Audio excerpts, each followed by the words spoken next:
ya guys? Howdy fellas, what's up? What is up? Happy Fanfiction Friday. Whoa, Fanfiction Friday. I didn't even think about that before just now, but kinda catchy. I don't know, kinda catchy. How are you guys doing? Anybody reading some fanfiction these days?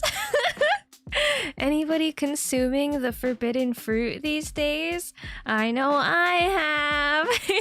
Hi Kakuya and Bonvi and Vito. Hello Persona. Hi. How you guys doing? We made it another day. Another day, Darcie. Rare Friday stream. I usually don't stream Fridays, but you know, this week's all hecked up, so we're doing whatever. We are literally doing whatever the heck. But I'm just gonna yap about some AO3 archive of our own topics today, pretty much, because you know we just witnessed a historical event. Really, there was the catastrophic AO3 shutdown for a lot of March, and I survived it. I'm a strong survivor. You guys survived it. How we doing? Hi, Legacy Omega 123. Thanks for following, Sneak. Hell yeah, welcome. Yeah, chill topics after all the scuff. Exactly. We pretend the scuff doesn't exist.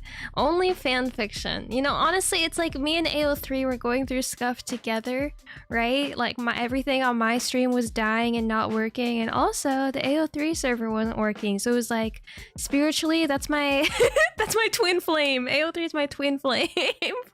We're going through it together. You didn't know the AO3 shut down? It did, bruh. It sucked ass.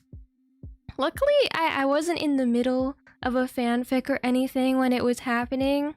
But you know, shout out to my DGen homies out there who were mid fanfic, 60 chapters halfway through, and AO3 kept crashing and they couldn't finish it. You know what did happen to me though is my internet was crashing the other day when I was reading fanfiction, and that was my dilemma. So it's kind of the same experience.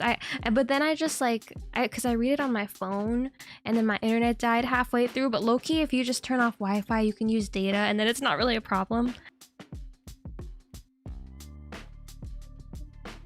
So my damage was a little less severe, but you know, I still lived it. And hi, Legacy Omega, hello.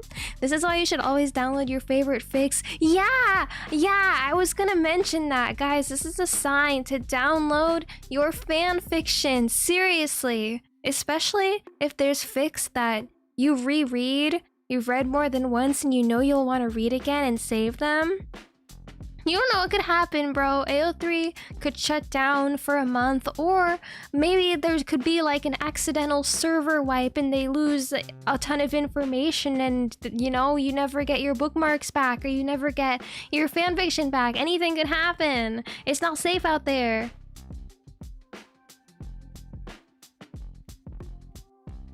That being said, I do not have any fanfiction downloaded at the moment, but guys, this is the time to do it right now. Right now. Do any of you have like specific fanfics that you love and adore and have saved for future rainy days? Also, because authors delete things without notice.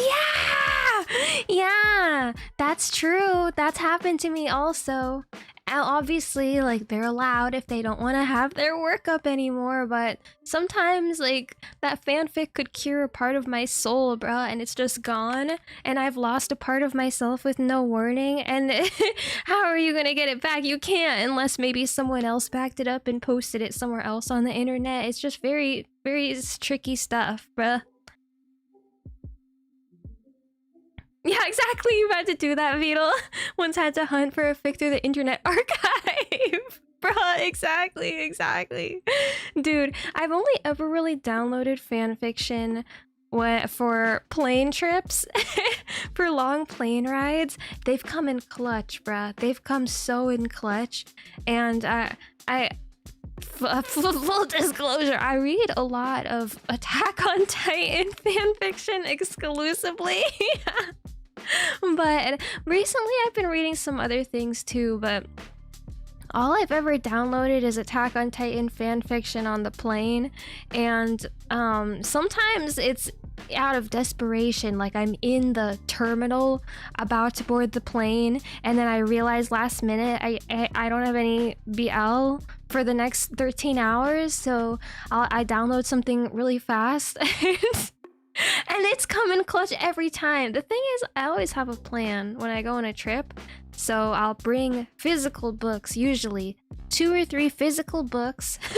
I'll bring a sketchbook. I'll bring, a movie. I'll bring my phone, audiobooks. But if I download fanfiction on my phone, all of that's going down the drain, buddy. Like, I have no choice but to read the fanfiction. At heart, I am a degenerate and I can't escape it. So, it's gotten me through a lot of long hours.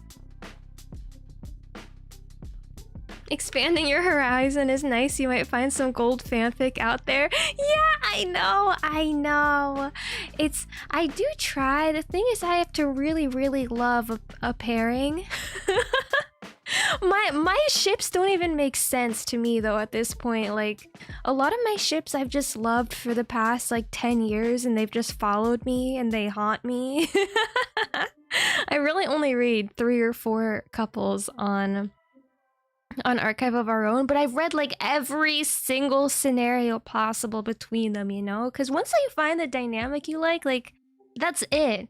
You know what I mean? Like, if it's popular enough, you can find any universe, any coffee shop, they have superpowers now they're police, now one's a delinquent, one's sick and dying, one's a ghost. Like, you can get anything, and it's like confirmed that it's your favorite trope ever. So I usually just stick to my main pairings, Do you guys do that, or do you guys like bounce around ships and just kind of open to like whatever anime you're watching at the time?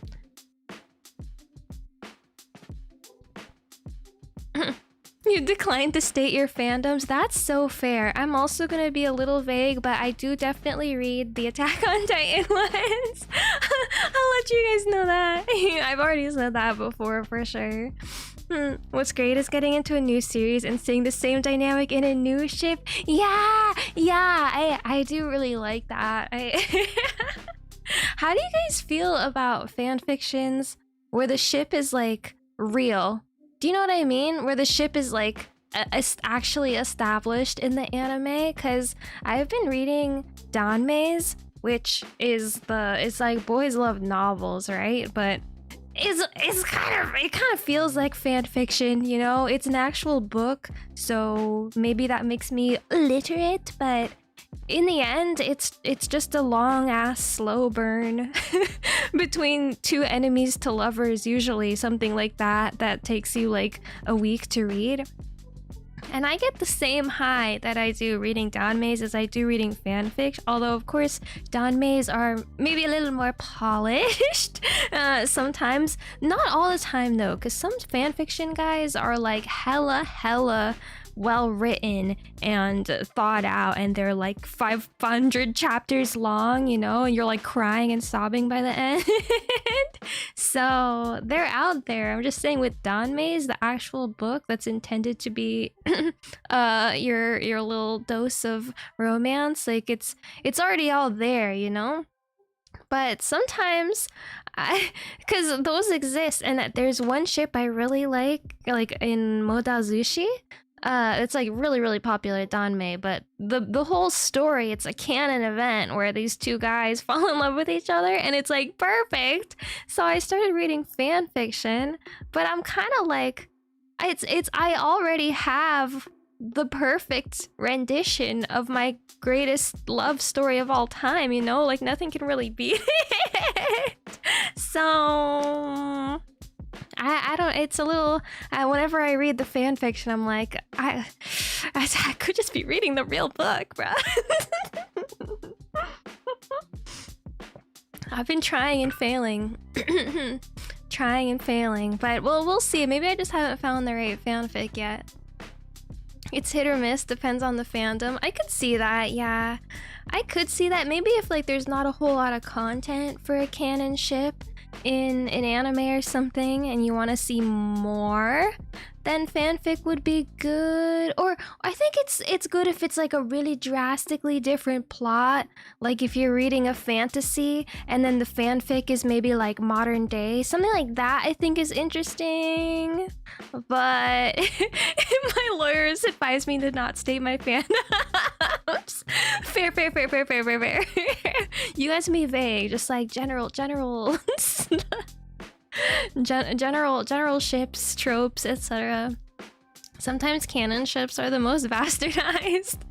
Yeah, that's true. If it's canon, you want an AU for the fanfic. Exactly, WD. Yeah, you get it. Exactly, like an alternate universe. But I've been trying to read some for my fantasy danmes. And it's like, it's just been hard because all the fanfics I've been reading, I just started reading some like this month. Ever since AO3 came back, I started reading some, and it's a little hard for me because a few things. But the story's already perfect. It's a long, slow burn fantasy, but all of the fanfics I've been reading are in the same universe, and it's just like a deviation of the same story. So it's like the book I love, but then they're just making it a different ending hypothetically, and I'm like, I don't know, bro. Like the book already did it perfect. I don't really need this, to be honest. Like I know they love each other. I have the source material. you know. And hi, Sailor Venus. Hello. But alternate universes are always good. Another thing that's funny for me for this one series, if I try to read a fan fiction, is because for Modal Zushi, right, there's a lot of different adaptations for it. So I started out reading the novel. There's some pictures in the novel, there's like a few illustrations here and there, and that's one art style, right? But there's also a live action that I watched. I watched the live action, it's really long, so there's that, and then there's also a manga, and there's also an anime, and in every one the art style's a little different. And you know how you read fan fiction, you kind of picture the art style, right? Like you picture anime. I picture anime, but it's been hard for me to read fan fiction because I don't know which art style to think about. I'm literally in my head, I'm like, no, like, oh wait, make him a little bit taller. No, wait. Wait, what's his jawline like again? Do I want to think about this version of him or what? Like it's just been hard to craft it in my head. And the even harder part is in Modal Zushi, the character goes through a rebirth cycle. So in every version of the story, he has two different bodies. So am I like, wait, are we picturing like previous life, like, or the second life of this character? Because he has two versions of him in every story, two versions of the guy, and it's in a different art style in every form of media that I've seen. So it's just really hard to consume any Modal Zushi fan fiction. I've been trying, bro. I like haven't even successfully finished any fanfic. I've quit on all of them so far. It's hard. What a problem to have, you know. But it's all right. I'm trying to, once I get the mental picture in my head, maybe I can do it. It's also funny because in these fantasy stories in Modal Zushi too, they all have beautiful long flowing hair. Right? That's like a canon thing. All the beautiful Danmei boys have long ass flowing hair.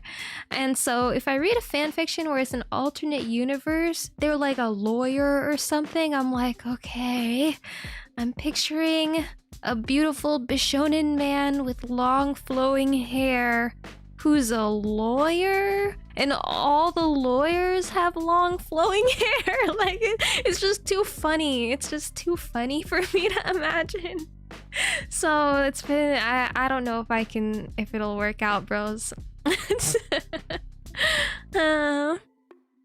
You bet that's a fandom where all the good shit is not written in English. You're honestly probably right. Yeah, I need to enter like a server or find the Chinese fan fiction and then learn Chinese to read it. That sounds like a good opportunity for different voice actors to get a chance to voice the same character in an anime adaptation. Yeah, I think they just use the same. Wait, do they use the same voice? I'm actually not even sure how they did that. I've seen the animes. I don't even remember. I feel like it's probably the same voice actor though. Yeah. But it's just crazy. There's so many iterations of it. But otherwise, usually, it's not a problem. Usually, I can just watch one anime or read one manga and I have one picture in my head, and then reading fanfiction is easy. I'm not so conflicted and like having to craft out the image for myself. Yeah. But it's funny. It's a battle. That's why I just stick to my known true and good ships that I love, and they never fail me so far. I just have the same ships that I rotate for fanfiction usually, yeah. And it all works out. Chinese writers will use AO3 to update steamy chapters of their fic series. Bro, is that true? I mean, definitely there are some fanfictions uploaded that aren't in English, but for obvious reasons, I'm not really looking at those. I'm not really reading those. I only speak English. I only do.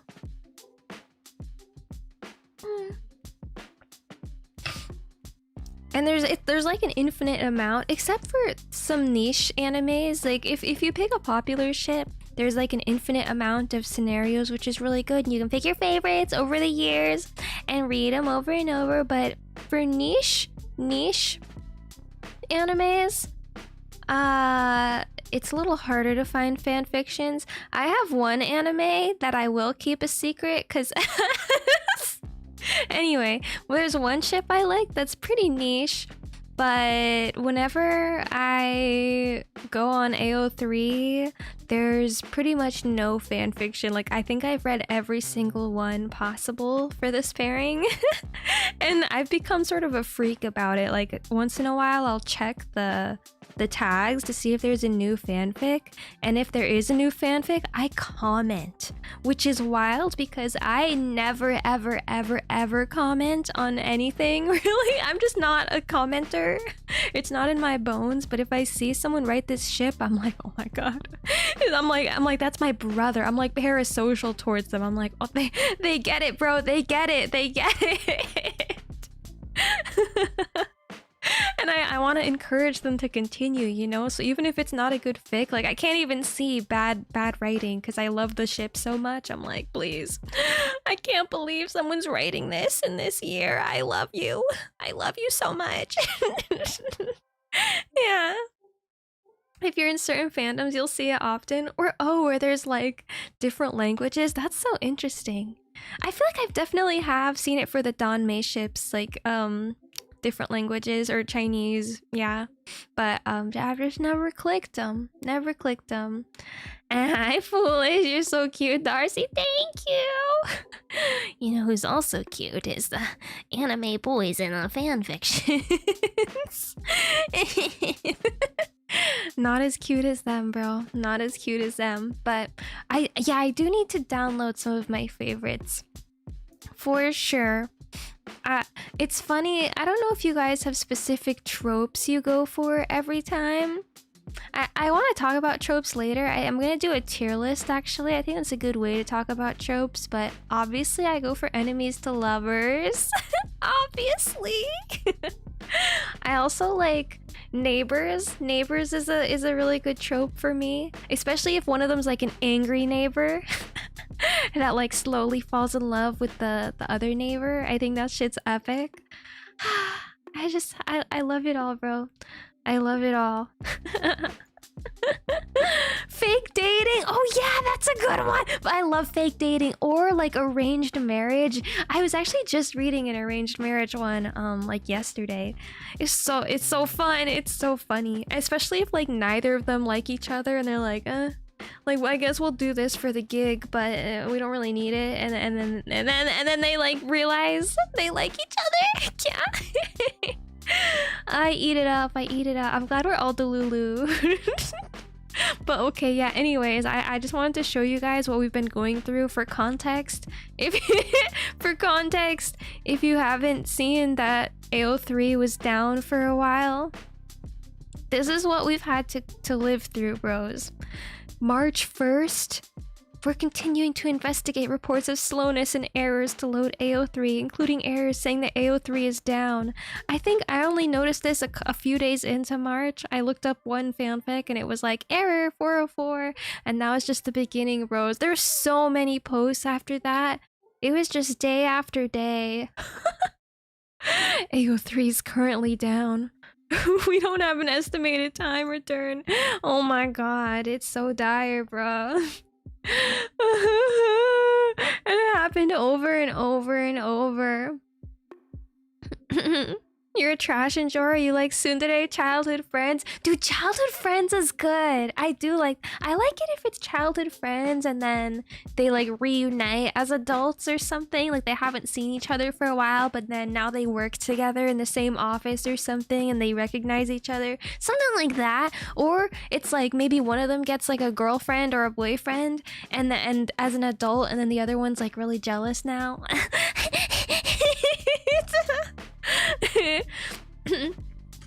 Hi Sato, welcome. There's like newspaper clippings leading to a natural disaster. Dude, it is. Dude, like play the doom and gloom music. This is so intense all in one day. And then, oh, briefly, AO3 is back up. We appreciate your patience. And then immediately, we're investigating reports of errors trying to load AO3. It's so over, bro. It's so over. This one, AO3 will remain down for at least several hours until we can consult our database vendor support team. At this point, like, we're all trembling, we're holding our breath, you know, sitting on the edge of our seats. Like, what's gonna happen? It's like you're in the hospital for a close family member. You don't know if they're gonna live or die. That's the feeling, bruh. It's so funny because it would come up for a second. I'd be like, all right, we fixed the issue. Everything should be good now. All right. And then 2 seconds later, it's like, okay, we're getting more reports of errors. It's down again. It seems to be, you know, related to the problem. And this one, bro, AO3 is now fully down. Pain. Oh my gosh. It's so fun. I didn't realize the sheer amount of updates that they posted leading up to the fix until I was going through for like screenshots for my thumbnail. But it's so funny the amount of they're like, all right, it's all good now. Okay, it's getting worse. All right, it's still bad. All right, we're in hell. We're in hell. Please back up your work while AO3 is up because you don't know what's gonna happen, bro. Dude, this is literally me. This is literally us right now. This is literally us right now. Mocha, hi. Welcome. AO3, dude, it was down for so long. I'm just going through the logs. Right, what about our goth, dude? What about our goth Harry Potter fanfic, bruh? My immortal. It's up right now. It's up now. I literally have it open in another tab. We went through the trenches, bruh. It was not looking so hot. Our beloved AO3 got sick. He got so sick. We had to pray for their survival. He went through a chronic illness. You thought it was going down permanently? No. Oh my god, if it was going down permanently, I would not be streaming right now. I would be like in a ball on my bed, like with the lights off, just staring into the distance. I would not be okay. Actually, dude, the thought of it going down permanently sends me into so much fear. Like it's that's an art we have to protect. You got so scared. I know. Isn't it scary? No, it's okay. It was like the very beginning of March, and then they fixed it kind of recently. But dude, do you see how many tweets there are up until they finally fixed it? It's wild. It's so wild. And then it was like 2 weeks maybe. Oh my gosh. And then yeah, they at the end they finally posted like a post-mortem. And with some words that don't really make sense to me, but they're like, our data center says that they disabled the upstream provider that was causing the outage. Blah, blah, blah. And they posted a whole thing. They posted this. A post-mortem of the March 2026 AO3 downtime. Dude. It's so cooked. It's so cooked. Like, it was so serious. They had to write this whole log explaining what happened for the 2-week shutdown. Isn't that crazy? Isn't that so wild? I did kind of try to read this before stream, but it's a lot of words that don't totally make sense to me. What really matters is that we made it through to the other side, you know? Like, it's cool to see if you're genuinely curious about the servers.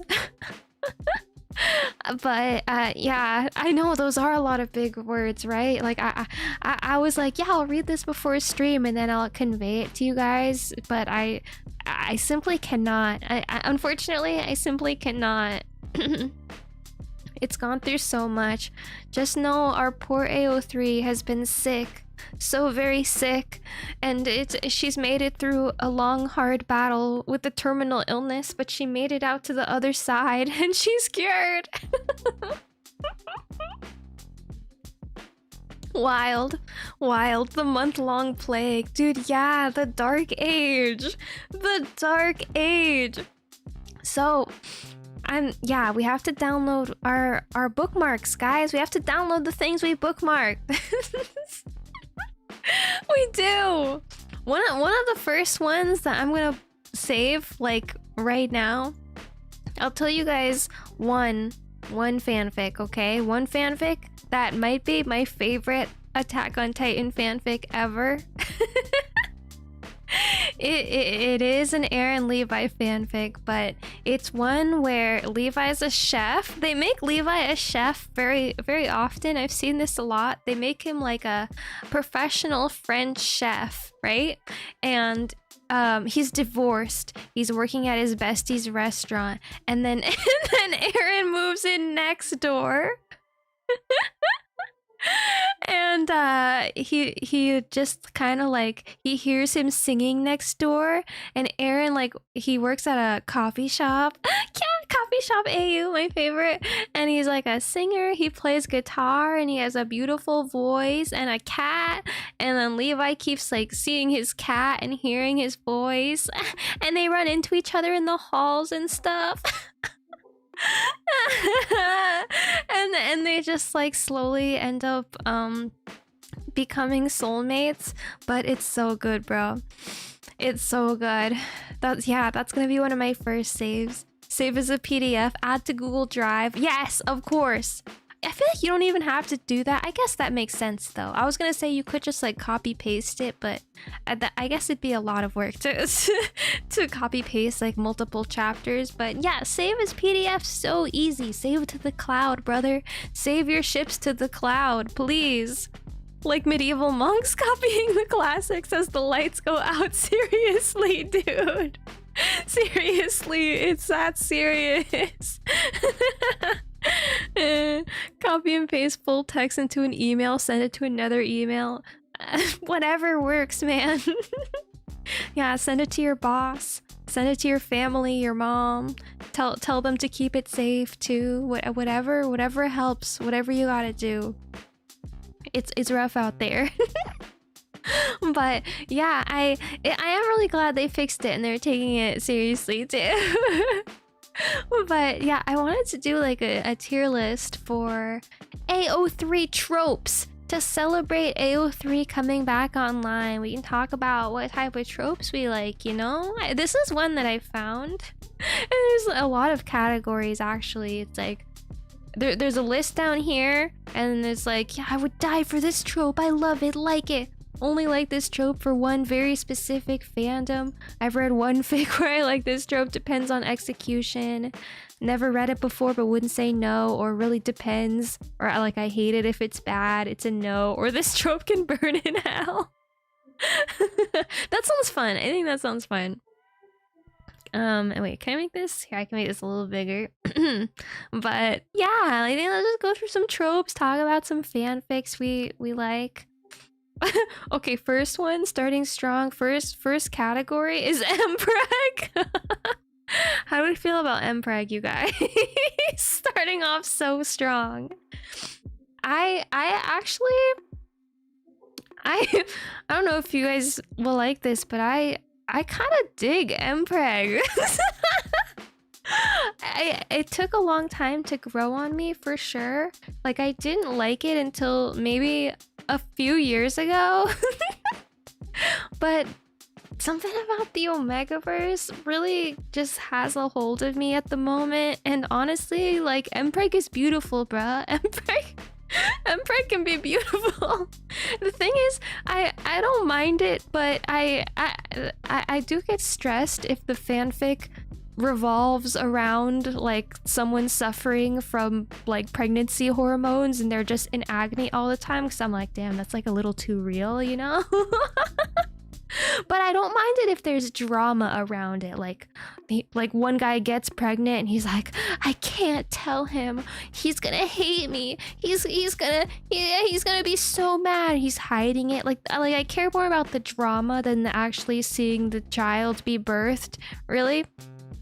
Not your way to go. That's so fair. It's not like my favorite thing ever. I'm just saying I'm open to it. You know, I've been reading a few.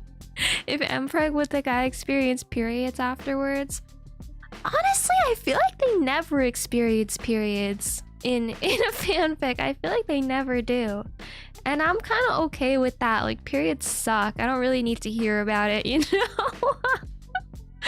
Like it's just I don't like it. We can leave it out. That's not my fantasy, is to have a period. I do not fantasize about periods, bro. I know, why did it start out with Mpreg? Starting out kind of strong, but that's all right. We're leading with a big one. So honestly, it's like, okay, I also will say I haven't read like a ton of Mbregs. I'm saying I like them, I don't mind them, but it's not like I'm searching up like I need to read an Mpreg right now. Or I won't, it won't hit, bro. It won't hit. Here, I'll say this category depends on the execution. I think that's good. Yeah, like if it's written in a certain way, then I like it, but if it's the whole plot, then I don't really care. Instead of periods, they have heat cycles. Yeah, exactly. They have heat cycles. You right. And the heat cycles are way more interesting. Yeah. Okay, wait, let me put this here. There we go. Okay. Next one. Ooh, next category is near-death confession. Ooh, this is good. I mean, obviously, I feel like we like this one. This is like someone goes through a terrible battle. I feel like it can get a little cheesy though. If someone's about to die and then that's when they choose to air out this long drawn love confession, you know? Sometimes I feel like it can get really cheesy really fast. Or like I've seen where one character gets in a car crash and then they're like in the hospital for 2 weeks, and that's like what spikes the other person to go towards them and confess their love. It's like I don't know, man. I don't know. It's a little cheesy, bruh. I feel like it's going lower the more I think about it. I might put it down here. Like, where it's, this also says depends on execution, but like, I hate if it's bad. Yeah. Hi Amber, what happened with AO3? It was down for like 2 weeks and now it's back. She lived through it, but she had some sicknesses and some patches and errors that were making my fanfic unavailable. It was terrible. 50-50 cheese or heart-wrenching. Exactly. Yeah, I don't know. I feel like with fanfiction, especially for me, it kind of maybe more often leans towards cheesy. Like, a lot of these fics, they're angst maxing, which I don't mind angst maxing. Like, that's kind of what I'm here for, but it can go a little over the edge. Like, sometimes I read it and I'm like I'm like laughing a little bit. I'm like, okay, come on, wrap it up. Wrap it up. It reminds me of cheesy K-dramas. No, exactly, bro. Like the slow-mo music, which is also really good. Sometimes you just have to be in the right mood for that, and it has to be done kind of well. Oh, ooh, next one is bookstore AU. Okay, classic bookstore AU is good. I feel like someone's always in a bookstore or they're in a cafe, and maybe even like the same thing. Like, I can't really complain. I feel like I'm just gonna say I love it. It's a bookstore AU, right? I guess the only thing is maybe it needs to be more than that, obviously, right? Like, if it's just a bookstore and like one character comes to visit sometimes, then it's like a little boring. But sure, it's fine, it's good. Maybe I'll put it in like it. Like, I don't search bookstore AU intentionally. Like, there has to be more to it. Like, maybe it's bookstore AU, but there's also mbreg, right? And then it's a banger. And I've read one like that.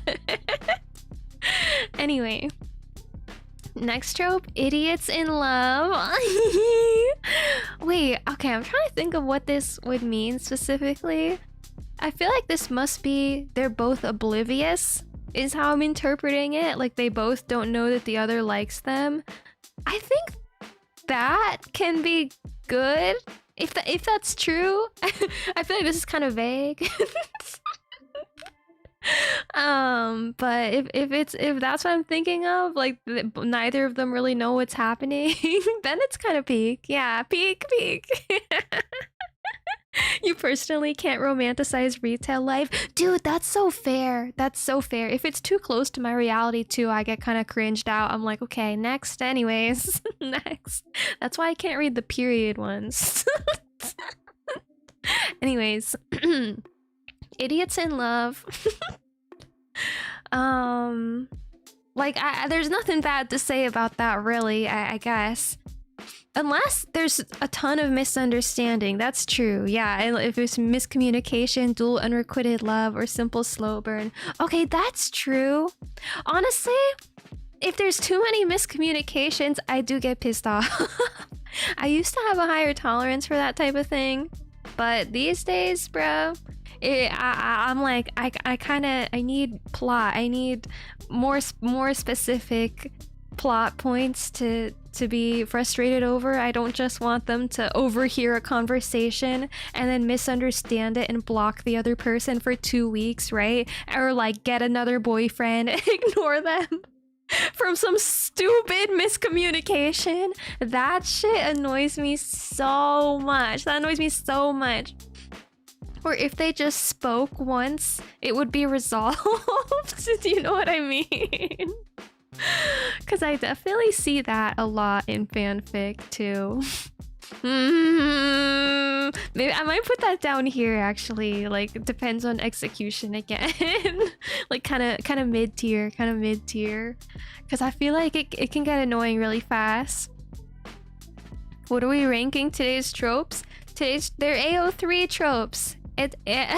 Archive of our own fanfiction tropes. More meat on the bones, not just bullet points. Yeah, exactly. Plus, if the character is the type of person to misunderstand, then I don't really like how they're writing the character that much. Like that, they overhear they overhear the love interest on the phone with like their parents. The parents, and they're saying like, "What? No, I would never date someone. Of course, I'll do whatever you want, mom," or something like that. And the other character's like, "Oh my god, they hate me." I can't stand it. I can't stand it. Hi, LMDF, welcome back. How's your cultured reading Survivors Guild? We're recovering right now. The world is healing. Whoa, this one is body swap? Body swap is crazy. Have you guys even read body swap? Have I even read body swap? Wait. I like, whoa, maybe do I need to start reading body swap? I don't even know what this, like, I understand the concept. You would wake up in the other person's body. Wait, that's hilarious. I don't think I've read this, really. Fandom specific for you. Honestly, I could see that. Enjoy what you assume is tea. Thank you. I am drinking tea. Honestly, I might look this up later. Body swap could be interesting, I think. Like your name. Wait, is your name Body Swap? I think Body Swap. There's a K-drama I saw that has that. That is my favorite K-drama, by the way. It's called Secret Garden. It's a hella old one, and you can only really find it in like 2-pixel resolution, which is insane. But that one's a really epic body swap between like a poor girl and a rich CEO man. And they body swap, and the CEO man goes through hell. He's like, "My god, I can't believe I'm living like this." And I just love to watch him suffer. So if it's like that type of thing, love it. Love it. Like, I think it can be really good. I don't know, I'll just say I like it, I guess. I don't think I really read fanfic. Oh wait, maybe I should say, wasn't there a category? No, there was a category that said never read it before, but wouldn't say no. Okay, I'll put it there, because I can't really even think of a fanfic I've read that's body swap. Freaky Friday's a body swap. Yeah, it would be like Freaky Friday, but between lovers. Between two people who like each other. Or hate each other, at least just not relatives. Freaky Friday's like a mom and a daughter, isn't it? Which, by the way, I really wanted to see Freaky Friday too. I didn't see it yet, but I remember liking Freaky Friday. And it sounds funny. I would want to watch the second one for like nostalgia. Okay, next category is meet the family. This is cute. I do like meeting when they meet the family. I'm thinking of some that I've read.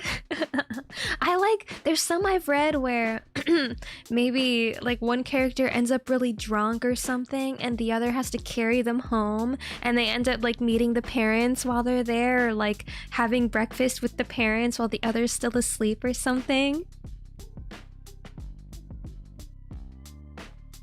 I think that's really good. Like if the parents like accept of the other person type of thing.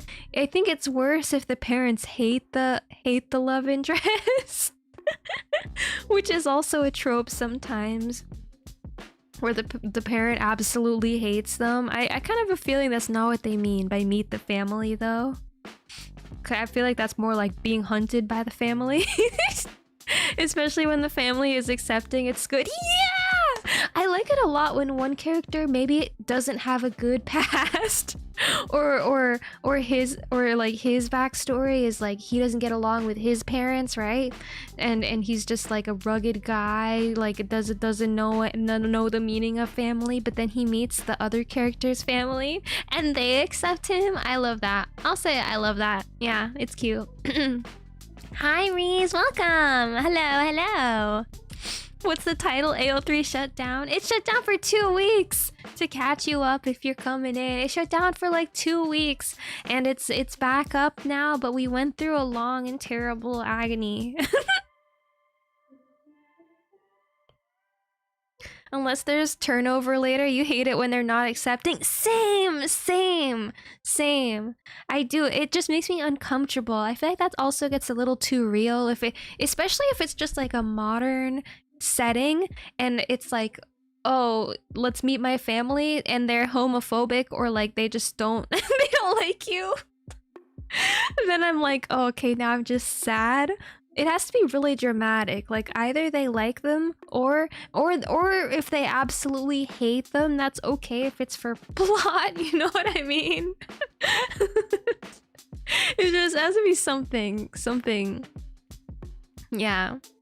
Wait, I don't even know what that tag is. What is that tag? Huh?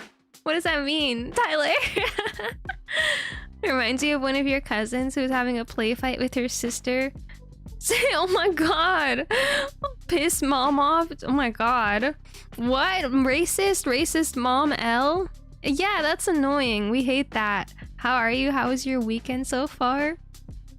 My weekend? My weekend didn't even start yet, brother. It's Friday. It's Friday. But I guess it's starting out strong, talking about my passions and my loves, my beloved BL fanfiction. What more could I ask for?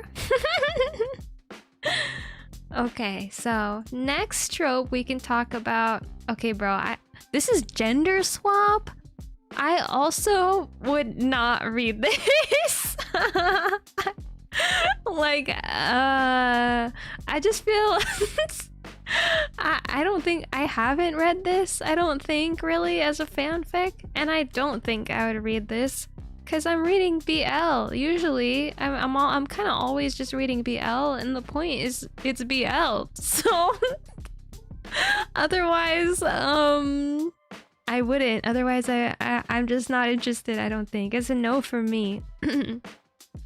Yeah, it's a tag tier list. I'm going through like Archive of Our Own fanfiction tropes and ranking them. So next is Unrequited Love. Unrequited Love, banger, absolute banger. I love that. I love Unrequited Love.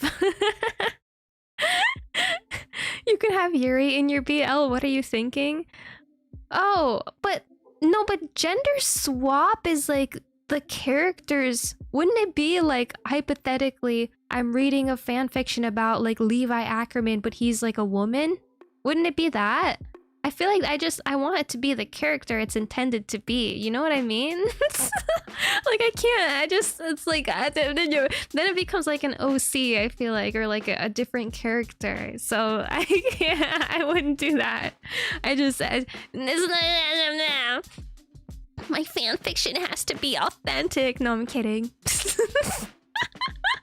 What if it's BL because 2 girls turned into boys? Like, like, okay, I would read it if it's like a manga. It's fan fiction. My mind's not strong enough for that, guys. You know what I mean? I can't imagine that. I'd have to see the art first. I'd have to read the story first and then read the fan fiction after. I don't think I'm like physically capable of imagining them as something other than what they are.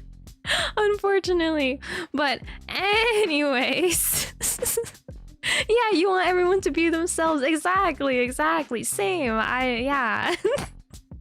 It's like, imagine you're reading Darcie fanfiction, but I'm just like a huge guy for some reason. It's random, bro. It's random. Yeah. But different strokes for different folks. Of course, you guys can read it if you want. Anyways, Unrequited Love, banger. This one, Unrequited Love, absolute banger. I love yearning so much. Oh my gosh. If one character is just like thinking about the other for 30 chapters straight, just thinking and thinking and thinking and thinking, I love reading like an internal spiral. And like they're kind of fighting their feelings, you know. They don't want to fall in love, bro, but they have no choice. I love that. I love that. I would die for this trope, I think. That's going in S tier. I would die for this trope. Darcie has a 7'6", 7'6", 6'7", 7'6", huge guy, deep voice. Might leave my husband for that. You know what? Wait, I'm sure there's a fan fiction for you, girly. She yearns for yearning. Dude, I yearn for yearning. Actually, I love the like pain in your chest. When you're reading someone pining, like, oh god, I love that shit. I want to feel like physical pain from my fan fiction. Actually, I want to suffer. I want to suffer.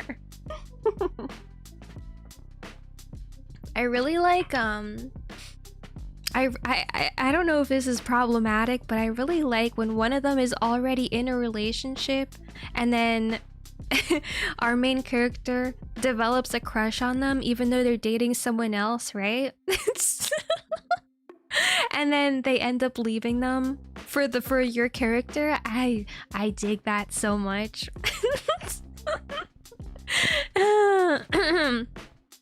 And there's variations on that. Like maybe the person that they're already dating is kind of a dick to them, and then the character you want them to be with like sees that they're a dick and they're like, I can treat you better, baby girl.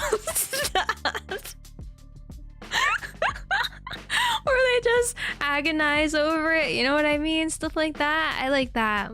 Yeah. Stuff like that. Darcie getting closer to forbidden tag. Wait, I have to Google. What is that? What is that one? Hold on. Hold on. What is this? Oh, cheating? Oh, is that what it...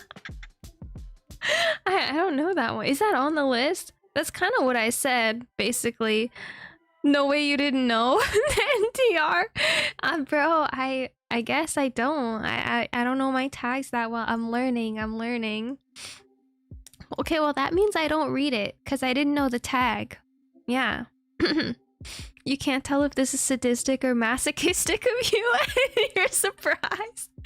I like the yearning, bro. I like the yearning. And like not specifically cheating. Like they can leave the partner first. But I like the process of watching them like break up. Do you know what I mean?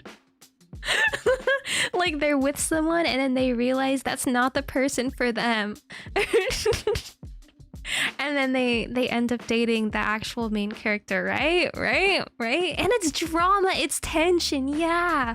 I like the jealousy arc, yeah. I'm like, I don't think I've read it where I don't think I've read it the other way around, where there's a main couple and then one of the main couple just like cheats on them for fun. It's always like they're with some other random asshole and then maybe they keep seeing the main character you want them to be with and they have some feelings for them. Maybe like once in a while they'll be like a thing, like a hug, right? Like something. Something like that. It just slips in and it breaks them up. Yeah, Homewrecker arc. Homewrecker arc is, oh shit, I just dropped something. Homewrecker arc is riveting. The breakup has to be dramatic as well. Yeah. Oh my gosh. Yeah, in the end we just love gossip. We just love tea, you know? Emotional cheating is still cheating. Yeah, for sure. And I eat it up, I'm not gonna lie. What about spy infiltrates and falls for their target? Ooh. I feel like I've read a manga like that. That'd be pretty good. Yeah, we love our spy fix, of course. Okay, the next one is... Wait, what? What does this mean? This one says flower shop? Does this literally just mean like they sell flowers? Wait, is this even a trope? They just work at a flower... I'll just put like it's fine. I feel like that's not even a thing. That's just like an occupation, like bookstore. I don't think I've read that many flower shop AUs. Bum bum. You feel like that's a trope for the main character to realize they're being cheated on and go to their true love in retaliation? Oh, like... Wait. I'm getting confused. Flower shop is I know, right? Like, huh? Like I guess. Sure. What does that mean? Something else? Yeah, it's cut off. It just is flower shop slash shop. I don't know. If that's something else, then I'm gonna... I can't. I don't know what it is, so I'm gonna ignore it. Why would it be a thing unless you suffer from severe allergies? I know, like what?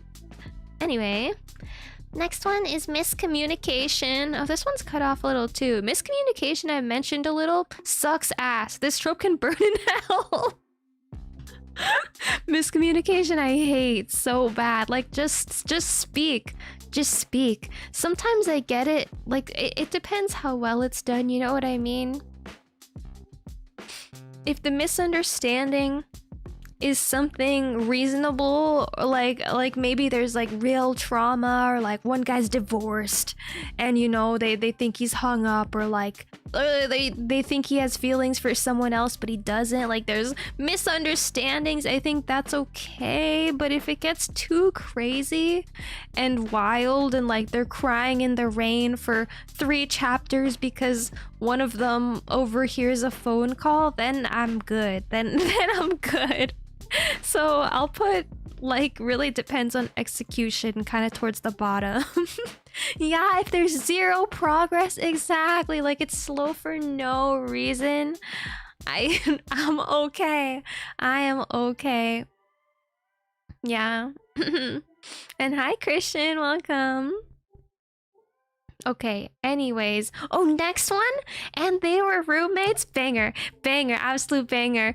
I love And They Were Roommates so much. Especially if it's enemies to lovers and they were roommates. Like one of them's the nerd, the quiet nerd, and one of them's like popular, going out all the time, and they kind of annoy each other.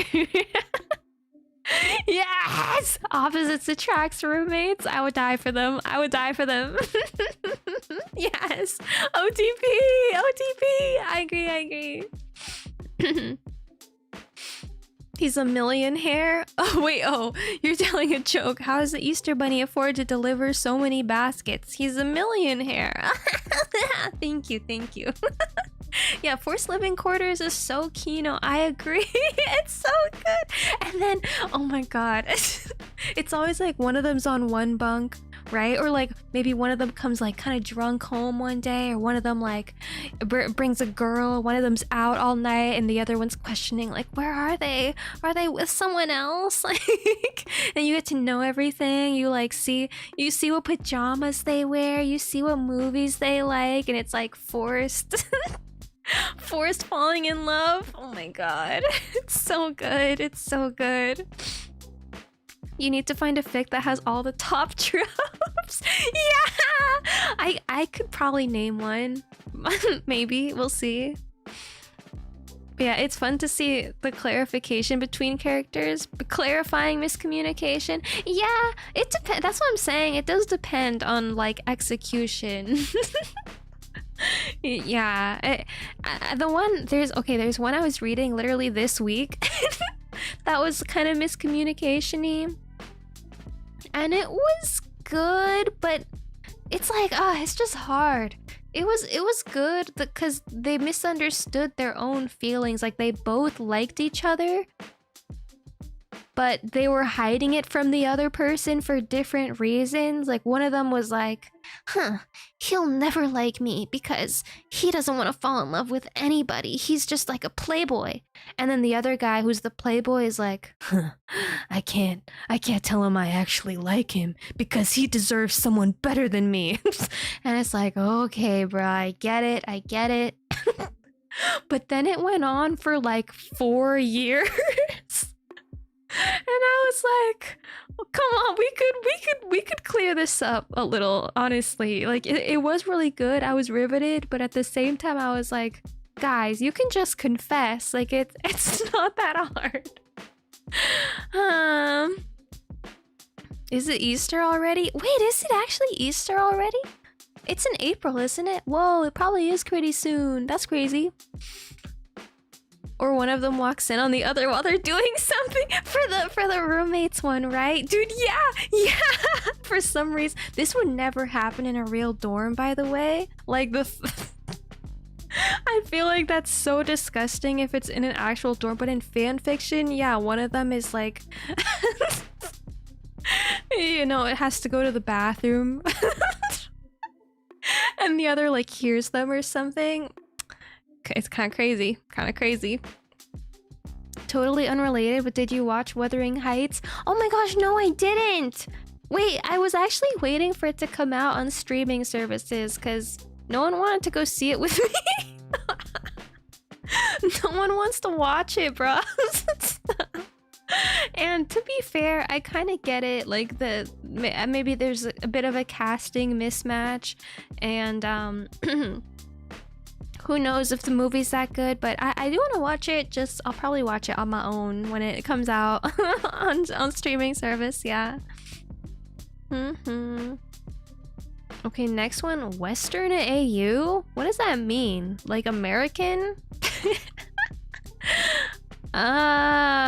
Wait, does this just mean American? Like, does the art style change? I feel like I don't understand that. I feel like, is this just like you're in a college dorm in America? I mean, I've read those. I feel like, and I don't really think of it as in Japan specifically, unless they mention it. I just imagine it in like an anime scenario. Is it Cowboys? Okay, well, I haven't read Cowboys AU really either, but I would. I'll say I don't really know what they're talking about there. Yeehaw, guns and horses and saloons AU. There's no way you guys are like seeking out cowboy AUs. Is that a thing? Like Brokeback Mountain, banger movie though. I cry to Brokeback Mountain every time. It's so beautiful, bro. It's actually so tragic. Okay, next one, Fantasy AU. You know, these guys, these I see a lot, fantasy alternate universes, and I wanna like them so bad, but it takes a lot for me to like a fantasy fic. Like, low-key, I can only read the ones that are kind of dumbed down. Like, if it's vampire AU, that's easy for me to understand. I can do that. Maybe like werewolf, maybe something like so kind of chill, but when it's like there's a demon lord and one of them is a soul hunter and he travels the forest carrying magic potions and they're setting up a whole universe, it's kind of too much for me, I think. Fantasy AU with world building. The thing, I feel like the world building, if it's a fantasy world, it kind of loses me a little bit. Like, I'm actually just too dumb for those. Because for me, fiction, I don't know. I think because I just don't read that much fantasy in real life, too. It's just not the genre that interests me the most, except my Danmei these days.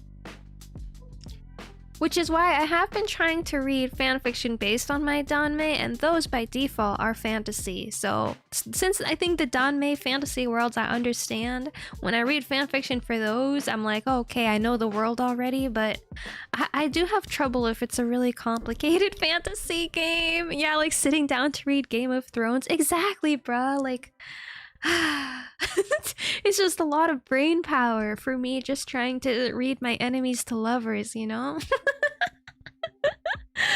I'm trying to think. Okay, wait, what's fantasies that I've read?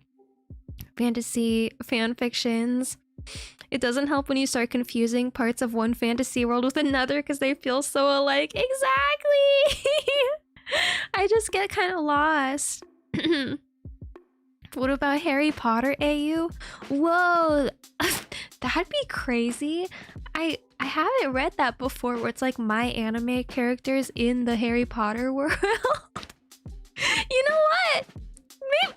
Maybe I could maybe fuck with that. I would maybe fuck with that. I haven't read that, but I think that'd be cool with me.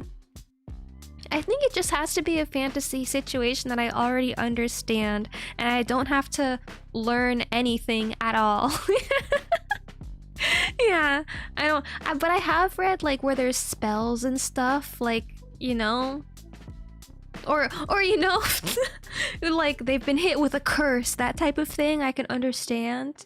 There's one where it was like, he's hit with a curse to tell the truth, and then he ends up confessing his feelings, you know? Like, that shit's kind of fun, like a little quirky one-off fantasy thing.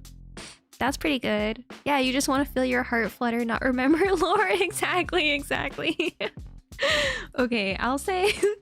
maybe I'll put it like here. Like, I've read 1 or 2 fics where I liked fantasy, but it's not... it's not like my favorite thing. It just depends, yeah? It really depends. Okay, next, major character death. I don't know.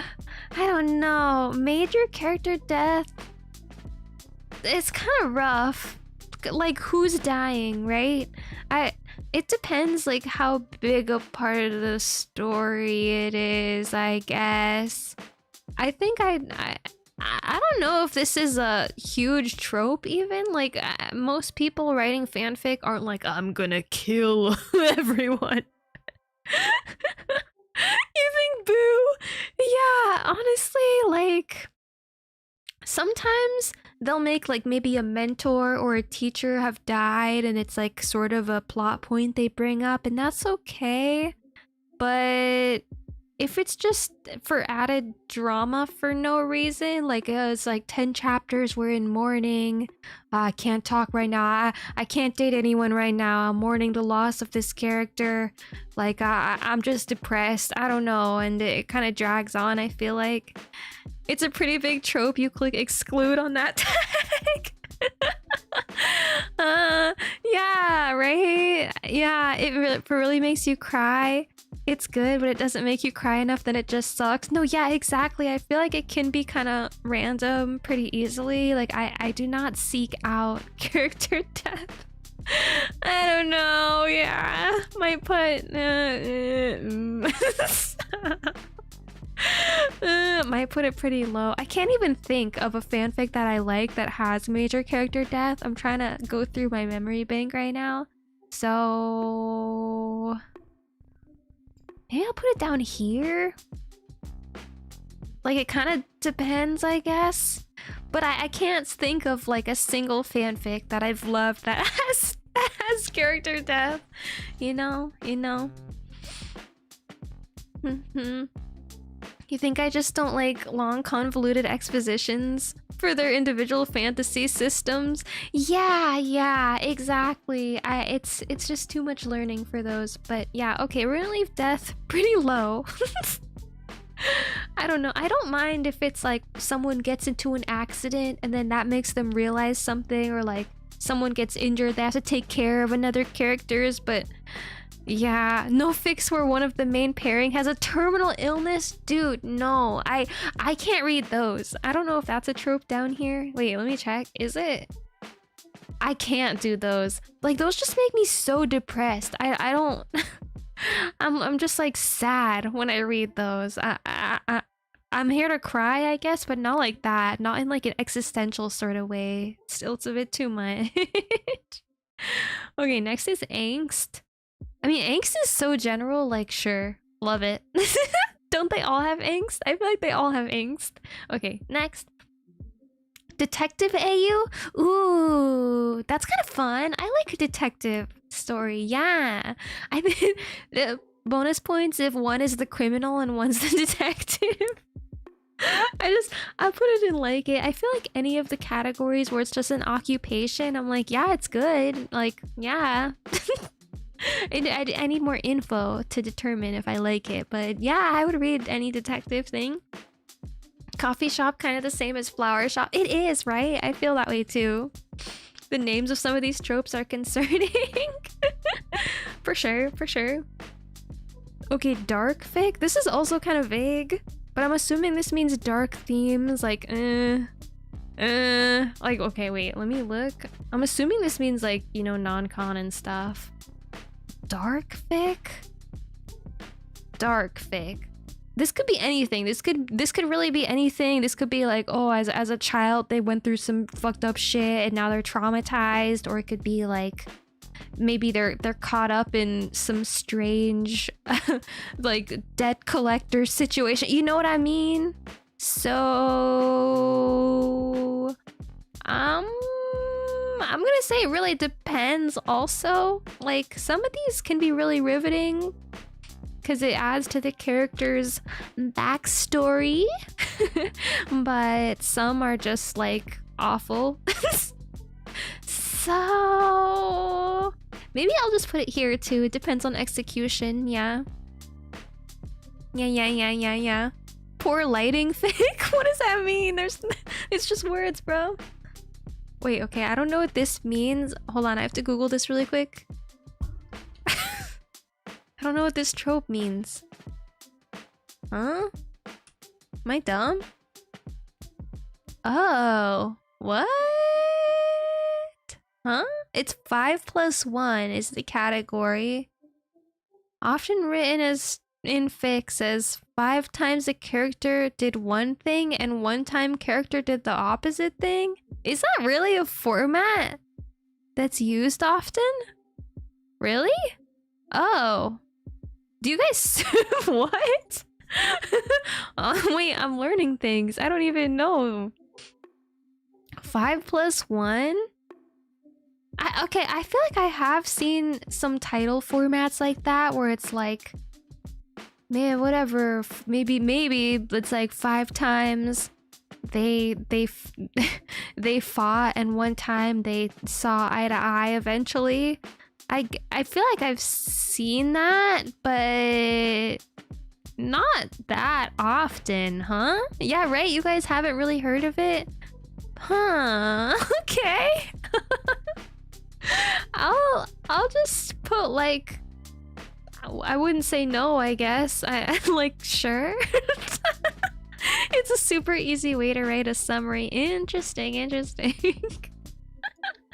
I feel like I have seen this format. If I really think about it, I think I have seen some like maybe 5 times that they almost get close to each other, and 1 time that it all comes crashing down. Something like that, something dramatic, but whatever. That's whatever.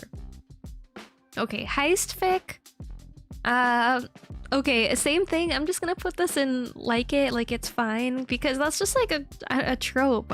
Also, I don't even know if I've really read that many heist fics where one's like a thief, a super spy. I don't think I read that many, honestly, but it sounds fine, I suppose. Yeah, 5 times ABC rejected XYZ and the 1 time he gave in type shit. Yeah. Yeah, exactly. There we go. Huh. Mathematical formula. Sure, man. Okay, historical AU. Ooh. Historical AU? I feel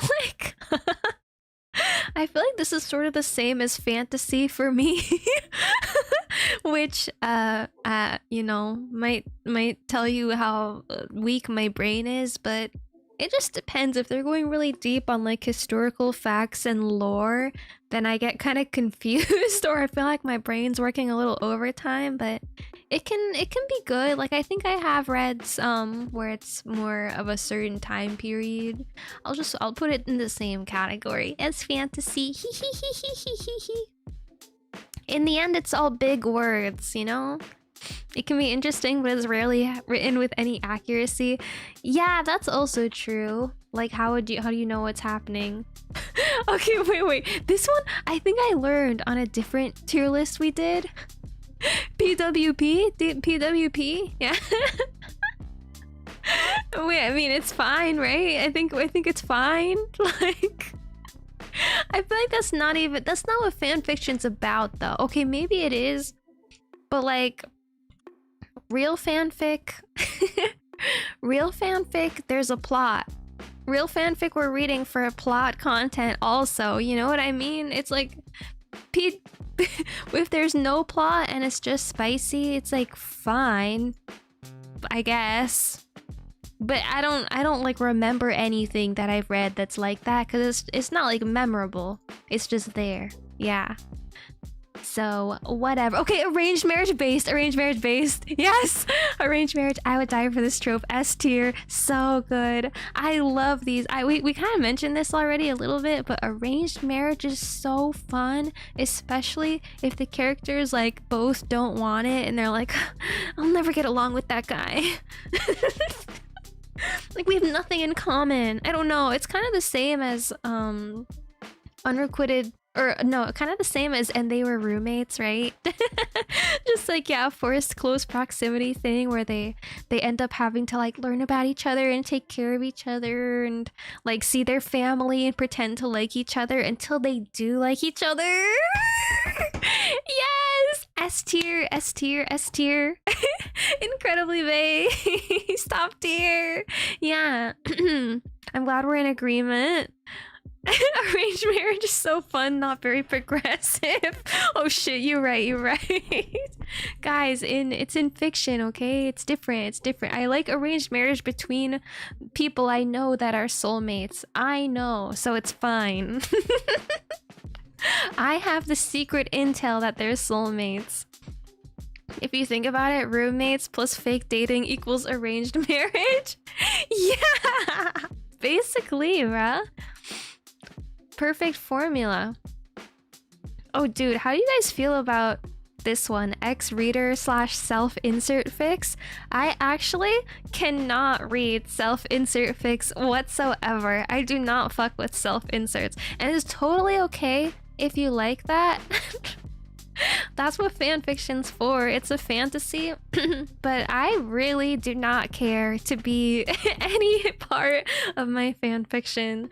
I can't do it. It is a no for me. Even if the plot's really good, like I've had my friends link me shit that's like, Darcie, this story's really good. Even if it's a character I really like that you're with, right? I can't do it, bruh. I know, I'm like, ew. Ew. I'm like, get away from me. Ew. I don't want to be here. Yeah, the intentional self-insert, I can't, where it's like... Levi looks at you, he scowls. I can't do it, bro. I can't. I love my characters, but I love them with each other. They're soulmates and I know they're soulmates. I have no part of this. I am not these guys' soulmates, bro. Ew. So I'll just put it in, it's a no for me. But if you guys like it, you know, whatever makes you happy, and that's fine. It's just not for me. Yeah. Okay. You don't want to get courted by Levi? Well, I don't know. You would think I would, but I don't. I don't. I've tried. I've like opened some, and then I'm like, nope. I'm good. This is disgusting. I'm okay. I am okay. So that is how it is. Okay, next one is Drunken Confession. Drunken Confession is cute. I like this one. I think this is wholesome, and especially I don't know. It can be a quick fic. This could be a long fic or a short fic. This works in any situation. Like it could be childhood friends. You accidentally drunkenly confess. It could be like after someone you've never met before, you confess. You think they're so cute, and then it starts a story. It could be like after years and years of yearning and they never think they're gonna be together, they drunkenly confess. Like this kind of slaps. I think it always kind of slaps. The follow-up the next day is very important to you. Yeah, of course. It does depend on like execution, follow-up, what happens next, but I think it's a solid start, bro. I'll put it in I love it. I think it's a very solid opening. All right. Wait, what does this mean? Baby fic? Huh? Does this mean they have a baby? Baby fic? Or does this mean it's like a short fic? Wait, I don't know. I don't know what this means. I'm gonna assume that this means one of the characters like has a baby. I think this can be cute. This can be fine, I guess. Honestly, dude, I might put this and only like this trope for one very specific fandom. I'm going through my memories. I feel like I've only read like one fanfiction where one of the characters has a baby and the other has to like pick them up from kindergarten and stuff. Right? I'm assuming that's what it means. And hi, Lou! Yes, we are ranking fanfiction tropes and trying to figure out what the hell baby fic means. Should I Google this? Baby fic? Huh? Eh? I think it just means they have a baby, dude. I don't think they're chibis. No, imagine though. It's like we're imagining them in chibi art style now. And hi, Luca-Cola, welcome. You thought it was them as babies? No way, bro. There's no way that's a trope. I refuse to believe that's what the meaning. I think it must mean they have a baby. Babies are cuter in manga than fics. Yeah, I don't know. It can be fine. I think I've literally read one fic that I've liked where they had a baby, or one had a baby and then they met and he's like a single dad. But it's not like the best premise. I just feel like it ends up kind of revolving around like, oh, we have to schedule our date around my son's soccer practice now. Like, okay, cool, where's the drama?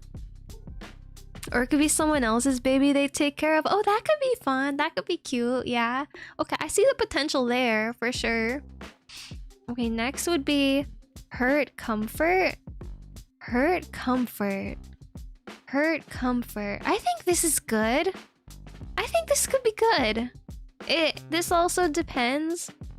Yeah, this one I'm imagining like traumatic event, and they see it or they like confess it and the other person comforts them. That's like, this is fine, but I think this can also drag on low key. Like it can end up just being lore dump. This gets annoying to me if it's like, okay, let's say in the anime, like canonically, the character's dad died or something like that, and then in the fan fiction, they just bring that up, and then the whole characters have to comfort each other about this character death or something like that happened to them that you kind of already know happened because you saw the anime. I'm like, okay, why are we? It's like, it's fine, but we're regurgitating stuff I already know and watching them be angsty about it, which is okay. Hurt comfort fits into the scenario where someone's in a bad relationship and the main character takes care of them after. Oh, that's true. That's true. I've seen that too. Like someone gets beat up or something, and the other one takes care of them. Those are also okay. I'm like, I don't seek out seeing my characters having the shit beat out of them. You know? that doesn't like scratch an itch for me or anything. I'm like, it's okay. I'll put it I might put it like way down here. I honestly, if it's actually just someone like getting the shit beat out of them, it makes me kind of uncomfortable. but I get it. I guess if the plot's so left field dramatic, like they're in a fight club. I've seen these where they're literally like they're in an underground fight club and they have to battle to the death every single day to survive, and he's an Omega. And his alpha comes and rescues him and takes care of him. Then like, okay, that's kind of interesting, that's kind of riveting, you know? Stuff like that. But I don't know, I'm gonna put it kind of low. Stream title had you worried AO3 was gone? Dude, I kind of feel like I may have messed up. I feel like a few people have had that thought. No, we're good. It was gone for a couple weeks. It's okay, guys. Calm down. Everything's okay. We're gonna make it. But back up your fix just in case, because you never know when we could lose it all. I'm just saying. Eat all the eggs? What? Eat all the eggs. Yeah, that okay. Also, if it's like one character's hungover, I think that's kind of cute when it's like low stakes hurt comfort. If someone's really hungover and the other one stays the night, wakes up and like takes care of them. Yeah. There's potential. It depends. Reader X self-insert is kind of crazy. I know. It is. That's what I'm saying. Okay, next is Kinkfic. Yeah, I feel like this could be a lot of things that I should not talk about on YouTube. But we know what this means probably. And I'm just gonna say, maybe it depends on execution. Yeah, it depends what and how. You know what I mean? But anyways, I would say so. Okay, next, original characters OC. No, F. This fan fiction. I do not care for characters that aren't my fan fiction. I only don't mind an OC if it's like they're a side character, you know? Like maybe it's like a third party that intervenes. Like maybe that's the jealous ex-boyfriend or something that shows up, then sure, it can be an OC. But there's also no need for it to be an OC. Like there's so many characters in the world. Just pick someone, just pick anyone, you know? I might just put no. Honestly, I might just put no. Like, obviously, we love an original story, but not on my fanfiction website, brother. Yeah, under the bottom of the barrel, exactly. There's really no point. Like, just pick any name. There's so many characters usually. Just pick someone, bruh, to fill the role. I know, what is it doing there? You guys get it. OCs are often the author's thinly veiled self-insert. I could totally see that, but I have definitely seen it as just like a random X or something. They're like, oh yeah, that's Tom. I'm like, who the fuck is Tom? They're like, Tom followed me home yesterday. He won't leave me alone, you know? And they're like, Levi, can you do something about that? And it's like, bro, who the hell? I don't even know what to picture. And why is their name Tom? Like, you couldn't have picked a better name. Okay, anyways. Next one is Modern Day AU. Modern Day AU eats. I love that. I think Modern Day AU is really fun, especially if the couple isn't from modern day, obviously. Then it's like, ooh, kind of fun, kind of spicy, kind of different. I mean, yeah. Also, like, most tropes are modern day, I feel like. Like, all of these are basically modern day. Bookstore, the flower shop, whatever, cafe. It's all modern day, so we love it, I guess. Okay, next is sharing a bed. I love sharing a bed. Bro, sometimes they'll share a bed, but it's like a specific circumstance, right? Like he had to stay the night and they're on opposite sides of the bed, right? And they're like thinking about each other, but they're like, oh my god, I can't sleep now. I'm nervous. I have to hold it in. I'm freaking the fuck out. I can't sleep. Yeah, that's really good. I would die for sharing the bed. I feel like these are all kind of the same thing. It's just the like you have no choice but to be next to each other, and it's kind of awkward. I think we're learning something here. We're like solving the answer on how to make peak fanfiction. Just force two people in a room and like lock them there. Yeah. Sharing a bed is only second to sharing a sleeping bag. Sleeping bag is crazy. Didn't they have to be like camping or something? hold it in, like just like, you know, the beating of their heart, bruh. or whatever they're feeling. But usually, dude, it's romance, bro. I feel like usually it's like they're kind of secretly in love, and then they have to share a bed, and they're just kind of they're thinking about it. And usually they have some weird miscommunication at this point. So even though they're sharing the bed, they're like, "There's no way he's thinking about me like that." Like, I'm the only one who's nervous right now. He's probably already dead asleep. Fuck. Type of thing, yeah. And the other one's like, I can't believe my I can't believe my sweetness angel love interest is right next to me. Like, fuck, I can smell their shampoo. And they're both freaking out. That's epic. That's epic. Okay, next one is Crime AU.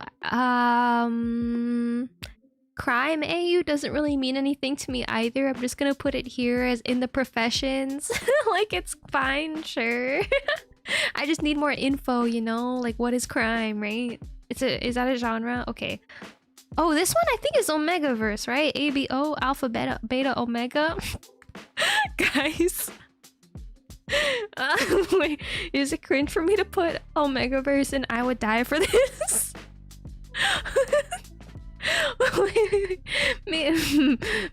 Maybe not I would die for it, but I kind of love Omegaverse. I kind of love AVO, and I'm a little ashamed about that, but it's just who I am. I think there's something weirdly soulmatey about Omegaverse. I'm serious, bruh. It's overlooked. Like, it gets a lot of hate, but it's one of those things that once you get into it, you like see the light, and it's actually kind of base and peak. It's actually kind of peak. Cause the thing is, all the Omegaverse stories, they're so down bad. Like, underneath all the craziness and the heat and stuff, you know, blatant NSFW, it's like usually it's a scent that it smells so good. He's never smelled something in his whole life, and he's like, this is my fated soulmate smell. I can tell. Or there's like, if there's a twist to it, I think it can be really good, you guys. It can be really good. Yeah. Depends on the AVO system, because there's room for forbidden romance or soulmate bonding. Yeah, okay. One thing I do really like is if it's like maybe two people who shouldn't be together, but they're soulmates. They're soulmate omegas and alphas. And they can tell, right? Because there's a certain like certain aura in the air, and they're like, oh my god, like I shouldn't be with this guy, but I like have no choice. Yeah, it's like beyond your control. Exactly. I love that shit. They're loyal, bruh. They're loyal.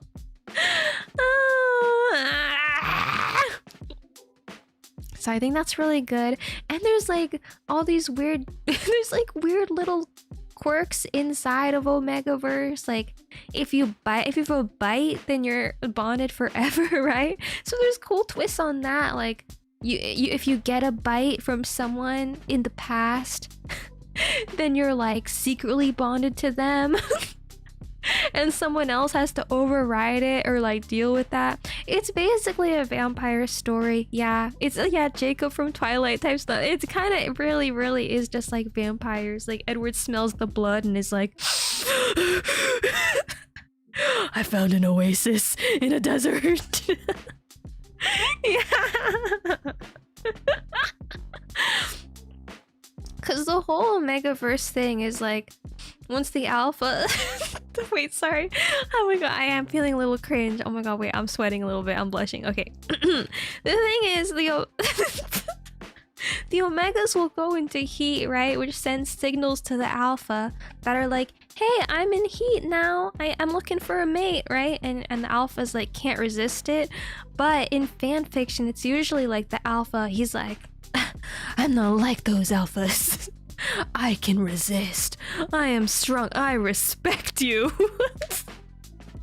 then it's kind of based. You're like, oh, he's actually like a respectful man. Like, wow, what a concept. It's like, even though his senses are being overwhelmed by pheromones, he's like, I respect your body. I love that shit, man. It's so fast. It's so good. I'm like, wow, he really is a good guy. I'm like, you should trust him. You should mate with that guy. Yeah. You should have him scent mark you. This makes sense. Or one night stand and accidentally becoming lifelong mates. Exactly, dude. Yeah. Oh my gosh. There's so many possibilities as long as it includes some sort of like soulmate thing. Okay, this can also be done kind of cheesily too. Don't get me wrong, like it can go bad pretty quick. Hi, thanks for following. Exactly, welcome. Omegaverse can go bad pretty quick. I think there was one, oh my gosh. There was one I was reading where it was like, oh my, I'm getting annoyed just thinking about it. They're true mates is what they were calling it, which is like their soulmates, and you know they have the strongest pair bonding possible. But the twist was that like only Omegas can tell if they're soulmates on first look, and then the Alpha won't know until they're in heat. So there was like a weird dynamic, but then the Omega guy was just hiding for so long and didn't say anything, and then they like didn't bond at all. Oh shit, what? Wait, hold on. Sorry, I just closed the tab. Fuck. Oh no, wait, how do I unclose the tab? Wait, oh no. How did I close the... Oh, please. Oh my god, please don't make me redo that. Oh no, we're good. Phew. Okay, for a second. Oh my god, what's happening? For a second, I thought I was gonna have to redo it. What was I saying? I lost my train of thought there. Yeah, okay, so if it's like there's actually no plot development, like I was reading a fanfic where they basically didn't bond at all, like the writing was just not that strong, which is fine, it's fan fiction, you know, obviously, like it's for the soul, like write whatever you want, but for consuming it, I was like, there's not that much chemistry, and then the Omega just went into heat and the Alpha was like, why didn't you tell me you're my soulmate? And I was like, all right, man, like, well, where's the bond, you know? Like we're just making this up. So in that case, I didn't think it was that powerful, but it has a lot of potential. So ABO goes in love it. Phew. Okay, what am I saying? Dude, wait, this one, I don't even know what this means. I don't know what this means, and I don't want to know, really. So I'm gonna put never read it before. I don't know. Hi, Coldcast. Yes, I am doing a trope tier list. Yeah. Welcome. Next one, Bodyguard. Bodyguard is fun. You know, wait, I can only really think of one Bodyguard story that I've read, but like the concept of it sounds good to me. I think there's nothing wrong with that. Nothing wrong with a Bodyguard trope. I think that sounds based. I'll just put it in. I like that. Yeah. And actually, the one Bodyguard thing that I read was also Omegaverse. Like, that's the thing. It needs like a twist. Like, it can be Bodyguard, but it has to be like, what else? Like more to it, you know? It's a pheromone trope that existed before ABO. Oh, okay. Damn, I guess I wasn't on that shit. Okay. Unironically, this would be good for shows too. The Omegaverse? Oh, or you just mean like tropes. You just mean like the tier list tropes. Yeah, no, definitely. This kind of does apply to like any story, true. I thought you meant Omegaverse, bro. I was like, I don't know about that. Omegaverse live action. I think I'm okay, actually. I might pass on that one, buddy. The concept is good, especially with the snotty protectee. Yeah. The one I read was like that, and it was really fun. They're like, I don't need protecting. Whatever, fuck you. Fun. Okay, next one, time loop. Time loop is heavy stuff, bro. Time loop's a little crazy. I mean, this feels like this is getting into actual story territory. Like, I've read in my Dawn Maze, there's sort of been time loop situations. I think there's potential here, but for a fan fiction to be good, I think it's kind of rare. Like, I don't think I've ever read a fan fiction where it's like a complicated time loop. I've read some where it's maybe one guy goes back in time to the beginning of the anime series and everyone forgot about him, or it was all a dream, and then he has to find the guy he loves again and like court them. But I mean, those have never been like my favorite, because it just feels like you're going through the same scenes of the anime, but they're like you're like, what is happening? The only good time loop is Same Day Forever scenario. So, whoa, I don't even know if I read that. You love time loops in fan fiction? That's so interesting. I mean, I've definitely, like, in fiction, I've seen time loops that I love. Like, I've read real stories about time loops, but I don't think I've ever really seen a time loop fanfic. Huh? So maybe I'll just put haven't read before, but like wouldn't say no. I guess sounds fine. Sounds interesting. I'm intrigued. Perhaps. I think there is potential. Yeah. The more I think about it, if I imagine my pairings, my OTP in a time loop, it could work. The next one is Bang or Die. Bang or Die is so funny. You know what? The only situation that I think I can relate this to is if it's like Omegaverse too. I've seen there's somewhere where the trope is like it's Omegaverse, but they're in their like red heat. They're in their like last heat of life because they've never made it with an alpha before, and if they don't get scented or something, their health deteriorates, like they lose 10-30 years of their life. Stuff like that. I've seen it where they put the Omegas in these like hospitals or care centers for end of life, like terrible scenarios. And then there's an alpha who comes in to like see if they're compatible or not. And it just so happens to be their fated soulmate who saves them from their end of life death heat. So that's what I'm thinking of. And I mean, honestly, the one that I read like that was pretty good. Pretty good. I feel like it's, yeah, same thing as ABO, right? So I don't like maybe love it. I've also seen this as like a curse scenario, which is a little cheesier.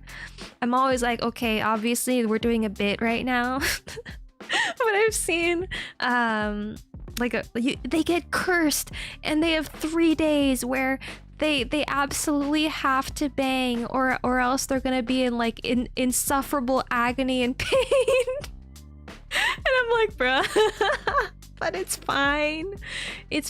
But the one that I read that I'm thinking of is like that happens and they're under the curse, but while they're under the curse, like they were childhood friends, and while they're doing this, they realize that they're like into each other, or one of them always had a crush and the other one thought he was straight, right? But then after this situation, he's like, oh my god, that was actually awesome.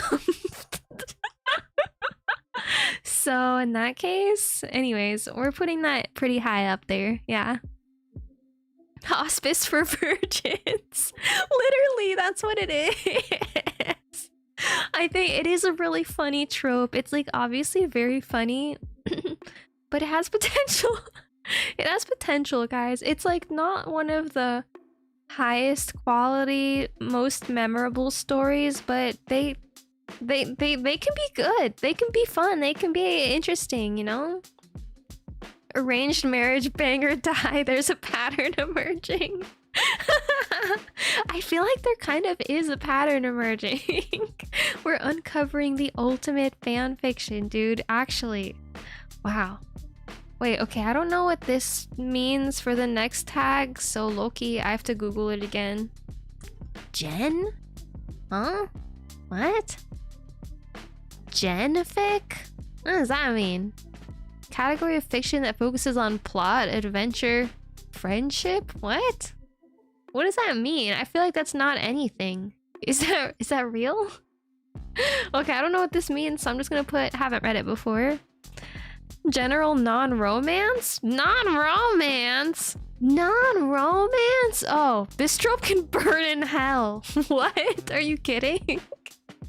You guys are reading fanfics that have no romance in them?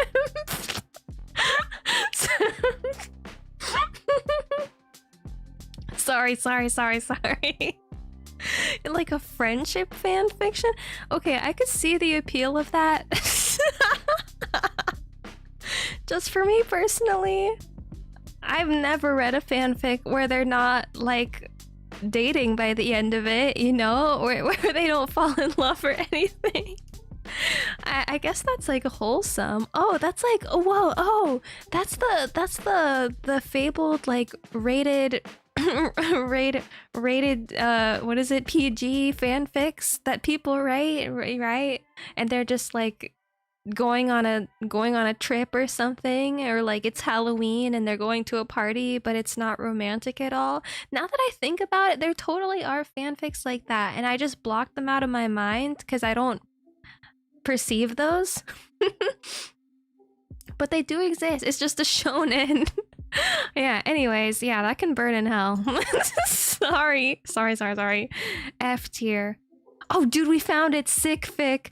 This is the one. We kind of talked about it. If it's like a terminal illness or something, I don't fuck with that.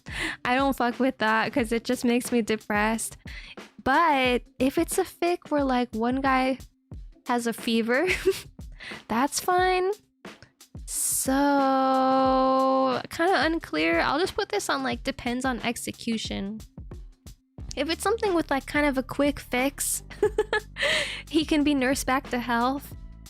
Okay, I'm interested. But if it's like just suffering in agony and one guy's just gonna be in the hospital for like a majority of it, or like all his bones are broken, then I think I'm okay. So we're gonna put it pretty low. Tough guy gets the flu. Yeah, that could be good. That could be good. When they give each other fevers, that could also be good. Next one, soulmate AU. I would die for this trope. S tier immediately. Immediately S tier for soulmate AU.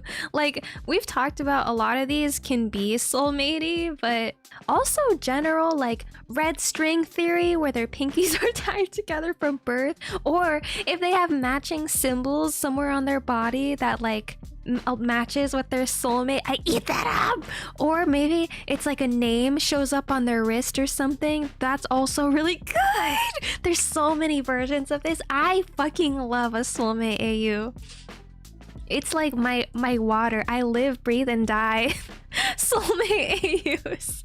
They're so good. Or there's some I've read like you have dreams about your soulmate in a past life, and they would dream about them until they meet each other. That would be really good. Past lovers reborn. Yeah, exactly. I love that so much. There was one really good one that I read where it was like they're soulmates technically, and I think they do have the name written somewhere on their body, like it just shows up at birth, but also they had the dreams thing, and it was like one guy was having dreams of being in love and happy memories, being with his lover. But the other guy was having terrifying nightmares. Like, this man is gonna kill you nightmares. So that was really interesting. Like, these plots just hit sometimes, bro. Like, fanfic authors are geniuses. How do they think of that? That's so good. So, wow. Big brain. Assigned adjacent plane seats AU. That could be good. I see the vision. I see the vision. Anything's possible, bro. For real. Oh, dude. Next. Domestic fix. Domesticity. I low-key don't really fuck with these. I feel like this means like established couple, right? Like they're already husband and wife, or their husbands, whatever, they're married or they're already dating, and then it's just a story from from an established relationship point of view. And low-key, these are just kind of boring to me. Like, they're fine, but I want to see them become the couple, right? I don't want to see them already be a happy couple. I want to see the drama to get there. If they're already married, I really don't ever read those. I'm like, skip. The only ones that I've read like this are if there's a twist. I've read one recently where it's like they were married, but one guy just got amnesia and he lost all his memories of them ever getting together. So the other guy has to like remind him and it's like his memories were from a long time ago when they hated each other. So that is like kind of interesting. You still get to see them get together in a way, right? But if they're just happy, bruh, what's in it for me, huh? A happy couple, huh? This trope can burn in hell. I feel like that's such an aggressive category. I don't really feel that way, but it's just funny to put domestic romance in this trope can burn in hell.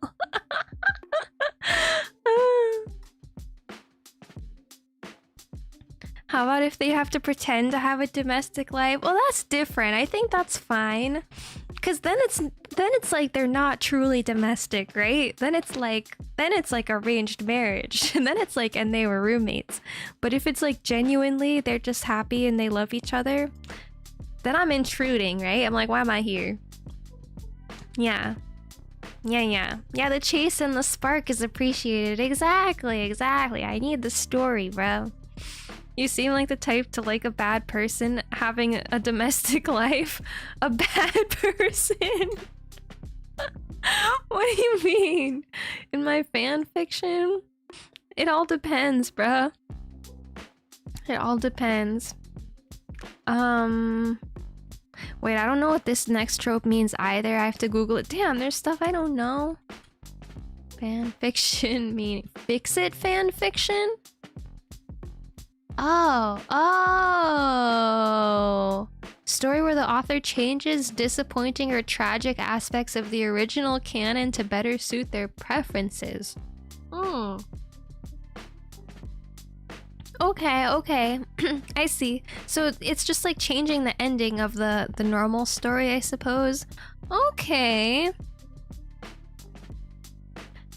Yeah, like instead of everyone dying, you save them, something like that.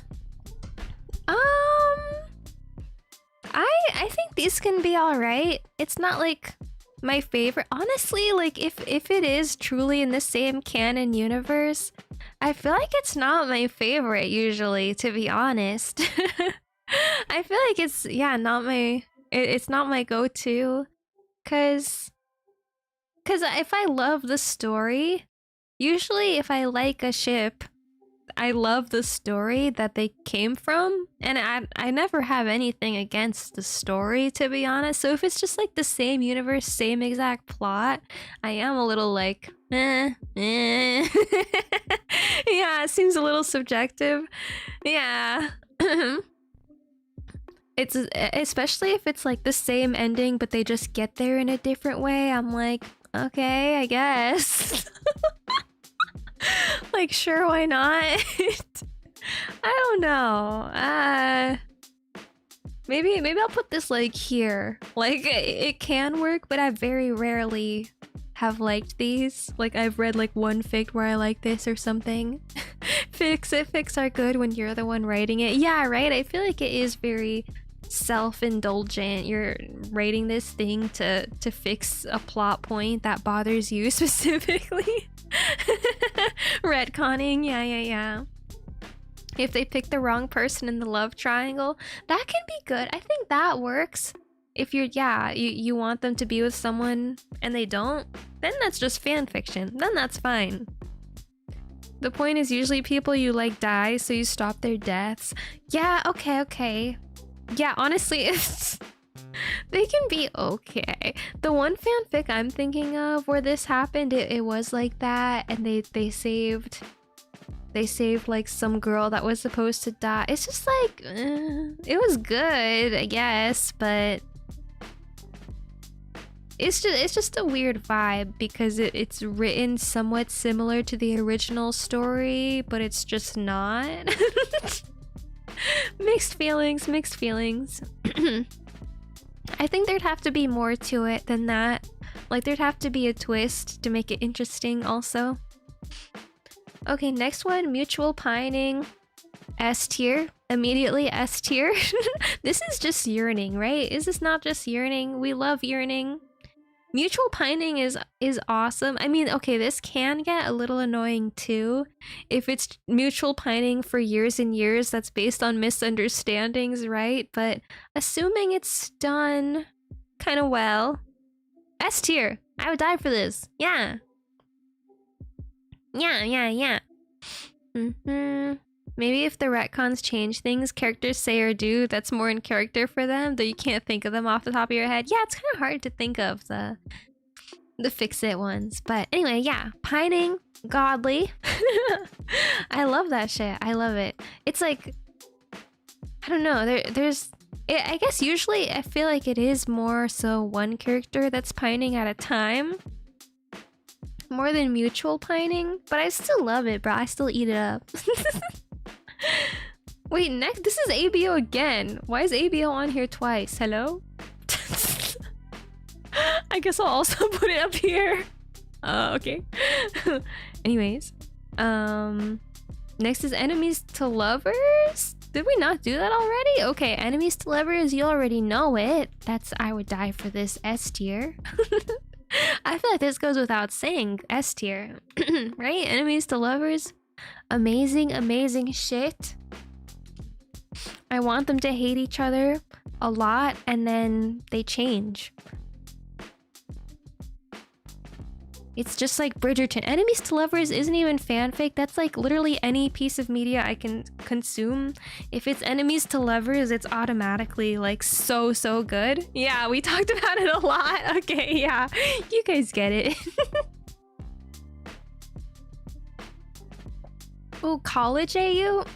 College AU I like. I think it can be really fun. This is sort of like... And they were roommates. They can be that. But there's like a lot of opportunity in college AUs, I think. They could be like an intern somewhere, you know? They could be... they have a group project together. Like there's a lot of potential. So I think I'll just put that in like it. It's like modern setting too, which is always fun if the story's not originally modern setting. You think lovers to enemies? Honestly, that can hit too. If it ends in lovers again, lovers to enemies back to lovers is OP. Dude, I saw a K-drama like that one time and it was so good. What is that one?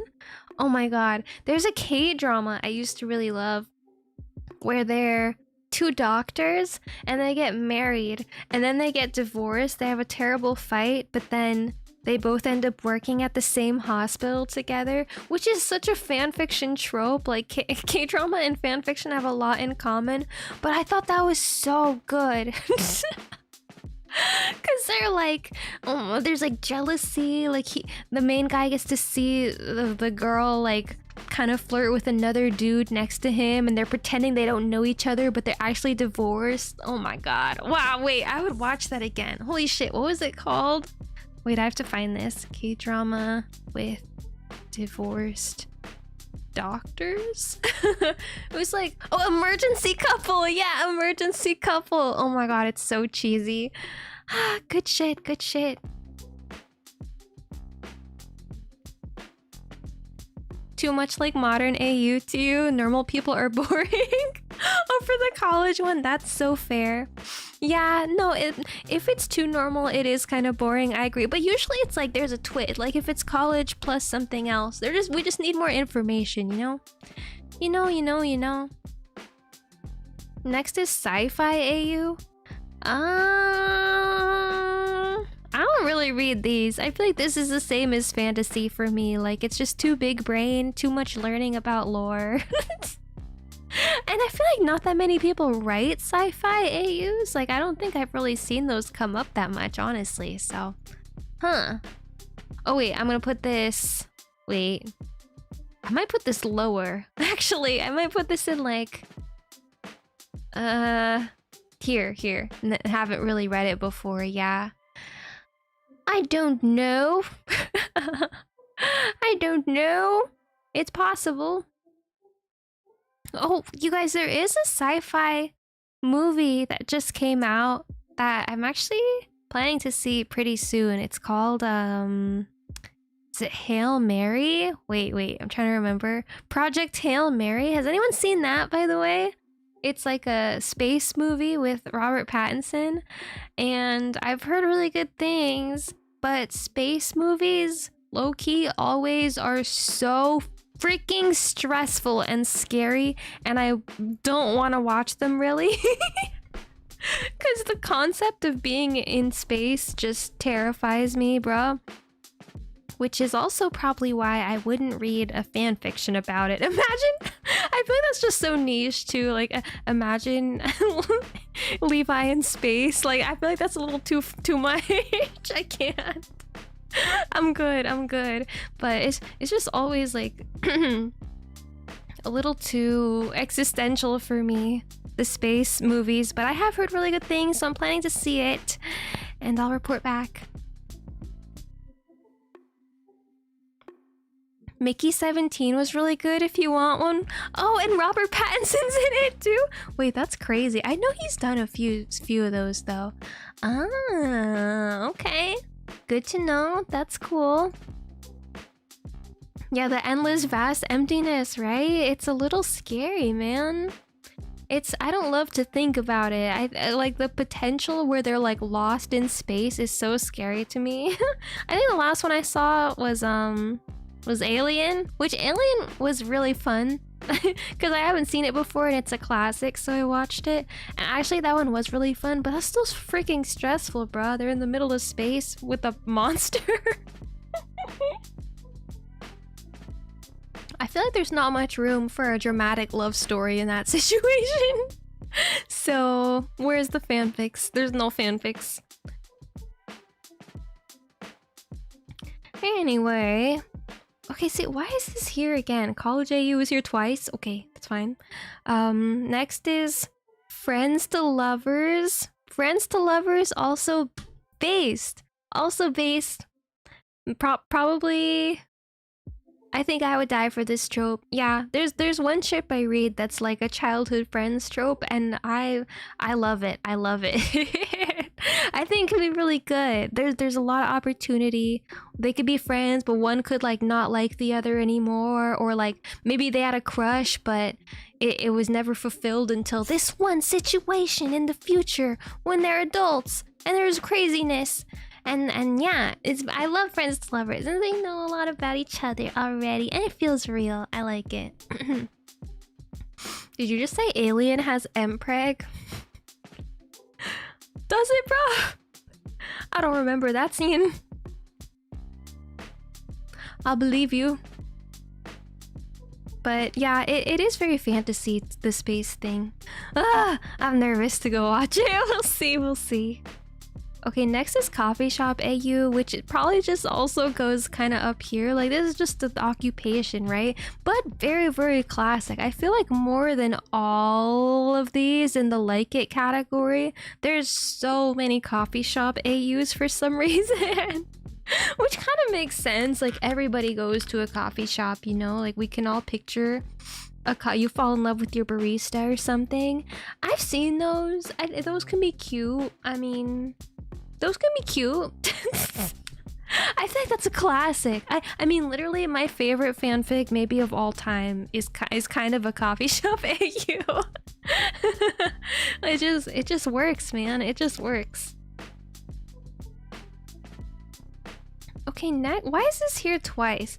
Okay, wait. Actually, I think I don't want to address the things that have been here twice. I'm just gonna shove them to the back of the line. They're clogging up my chart, bruh. Hitman Target is crazy. You know what? There might be like one fanfic I've read with this trope. I'm trying to remember. Hitman Target. This is so niche. I think I've read one, yeah, where it's like a detective or something. The other guy's the criminal chasing him. I'll put it here. It's funny, there's an actual category for this where it's like, I've read one fic where I like this trope. Peak? I think this could be really peak. I just don't know that many fanfics where that's the plot. But in theory, like, I would read more. It sounds good. It's giving me ideas, bro. I have to go search for these tags later. But yeah, you love childhood friends trope. You smash it up and snort it. Real, real, real, real. It's so good. It's so good. I feel like that's just like everyone's dream is friends to lovers, right? A contract kissing.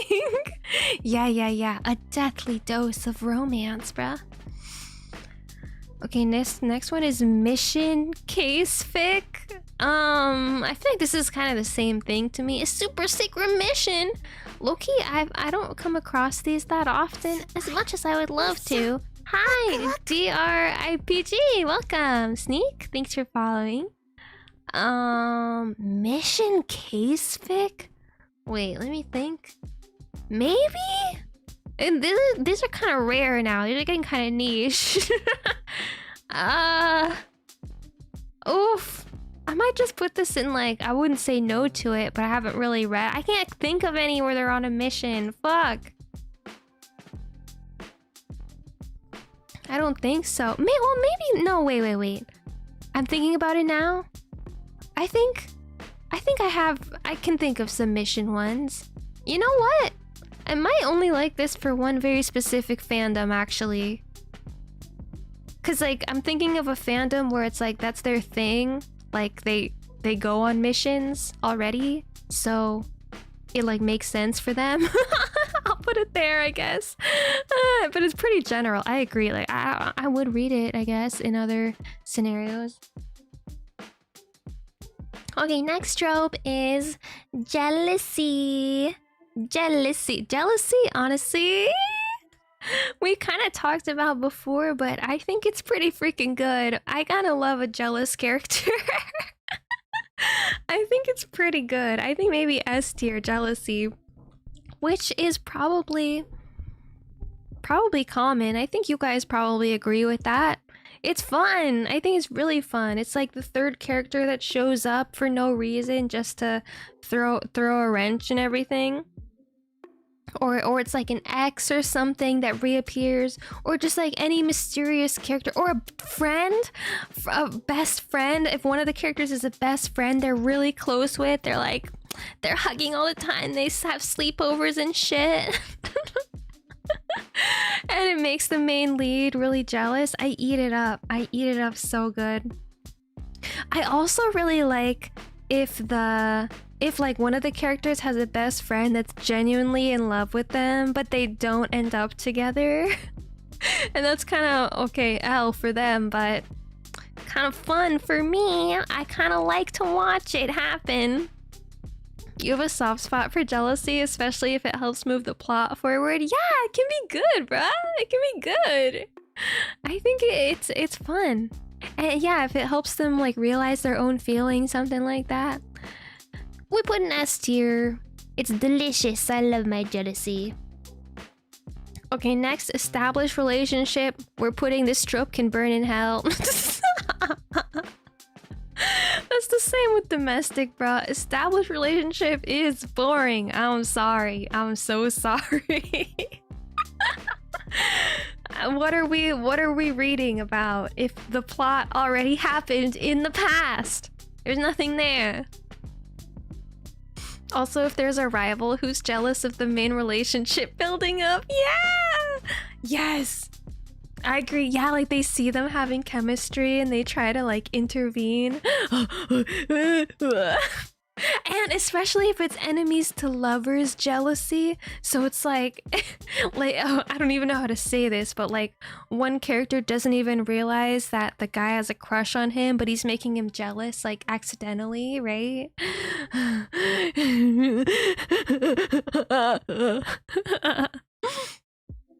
Can't have lovers to enemies without established lovers. Dude, there is no lovers to enemies. That's not real. That's not real. But you're right. You make a good point. Someone add that in, please. Okay, next one. Okay, this is here twice. Next one is holiday fic. Holiday fic. I feel like in this case these are usually one shots, right? Like, oh, it's Christmas and the team throws a Christmas party and they get a little too drunk and end up saying something crazy. And I think these can be fun, but they're like just one-off, so never super memorable. Yeah, it's like a Hallmark pick. Exactly. Exactly, dude. It's like, yeah, wow, they have to dress up in crazy outfits for the party. Little did they know they'd be matching. It's fun. It's very tropey, very campy. Sometimes if there's a holiday inside of a longer fan fiction, it's more interesting to me, I think. Like, it's already a long ass story and then oh, suddenly it's Christmas, it's a birthday, and we have to all go to a party together, and then we get super drunk and you get to see their like friendship dynamics, but then the story continues, right? Like, it's not the whole plot, it's just part of it. Even Halloween fics are usually lacking. Yeah, right? Like, I'm not dying to read a Halloween fic. They're like, I'll put depends on execution. Like, kind of mid. They're fine. They're okay. They're alright. Nothing against them, I guess. Oh my gosh, dude, the next one is unhappy ending. Dude, oh my god, I can't stand an unhappy ending fic. I have a horror story, you guys. One time in high school, I remember I was reading a fanfic all night until the birds were chirping at 6 a.m. I did not sleep at all. I was reading this fanfic about there's a pairing, and okay, main guy, he breaks up with his ex-boyfriend and he starts dating our main lead, right? So now they're dating, they have a bunch of drama, they're dating, but slowly throughout the fic, you realize that the guy was still in love with his ex-boyfriend. What? And it was written away like you barely even ever saw the ex-boyfriend, so he wasn't the main character. He was just like there and he'd show up sometimes, but it was like you would see that he was secretly like still in love with him, and oh my god. And the more that they hung out, like they loved each other, but he would just be like thinking about him. And when they slept together, it was like revealed because he turned around and he like, I don't know, like leaned into the pillowcase where his ex used to sleep or something, and he was like, oh, you're thinking about him. I get it. Oh my god, that shit ruined my life. I was so shocked. Bro. I don't know. It's been like 10 years since I read this fan fiction. Genuinely, guys. 10 years ago and I'm still traumatized because it was long. It was like 40 chapters and I was reading this until 6 a.m. Like, imagine baby Darcie. The birds are chirping outside. I have to go to school. I didn't sleep at all and I'm just in the throes of despair because the couple in the fanfiction didn't end up together. Bro. And it was like one of the main character, he's a therapist, so he like understands it, which makes it worse. He's like talking to him about his feelings and he's like, yeah, I will be here forever for you. Like, I love you and I care about you and it's not meant to be and I understand that. And it was almost even like a healthy thing to do. But I was like, come on. Come on. I loved you guys. What do you mean you understand? You're just gonna let him go back to his ex-boyfriend and it's all good now and you're just gonna be friends? And then it was like, it ended, they just hang out once in a while. I think they reserved once a week they would go out to a coffee shop together and have special like days for each other where they talk about their new life with other people. I can't. It gave me actually PTSD, dude. It was so bad. And it was really well written. That's the bad part. Like, I couldn't even be like, oh, that fic sucked. The fic was good. It was really good. The concept was like, he's a therapist.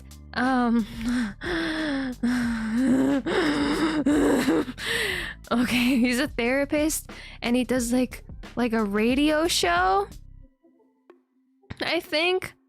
And he falls in love with the guy. He's like a soccer player and he calls him Mr. Radio. Oh, hey, Mr. Radio. It's very cute and beautiful. And they get along together and they have cute like dates and they're bonding. And he's in love with his ex. Guys, fuck. I'm messed up. I can't. What are we even talking about? I'm just like going through the motions now. My eyes were like closed that whole time. There's a beautiful tragedy about that. Yeah, I think there is. I think there is a beautiful tragedy about that. And like, I love a tragedy. The thing is, in movies, I don't mind a tragedy. You think this might be a headphones only stream? I'm sorry, I don't know what I'm saying anymore. It might be, yeah. Poo poo pee pee poo poo pee pee poo poo pee pee poo poo.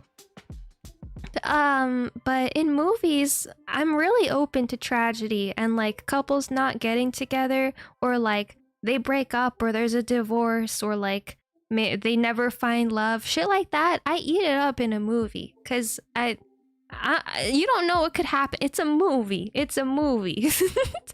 But in fan fiction where the pairings are tagged, you just kind of have an expectation that they're gonna end up together. So when they don't, you're like, bruh. Like, bruh, I was reading this fan fiction to get me through the darkest period of my life, and you're gonna give me an unhappy ending? Excuse me? Like, literally? You hate me, so you hate me. An author who writes an unhappy fan fiction ending, so you hate me specifically. That's what you're saying. It just feels, targeted, bruh. It feels like a lot.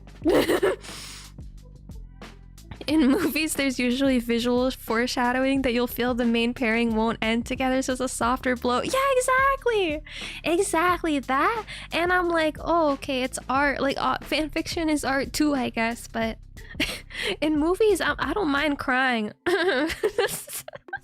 I'm like, yeah, okay, sure, give me some agony, please. Hi, Dupa7, thanks for following, Sneak.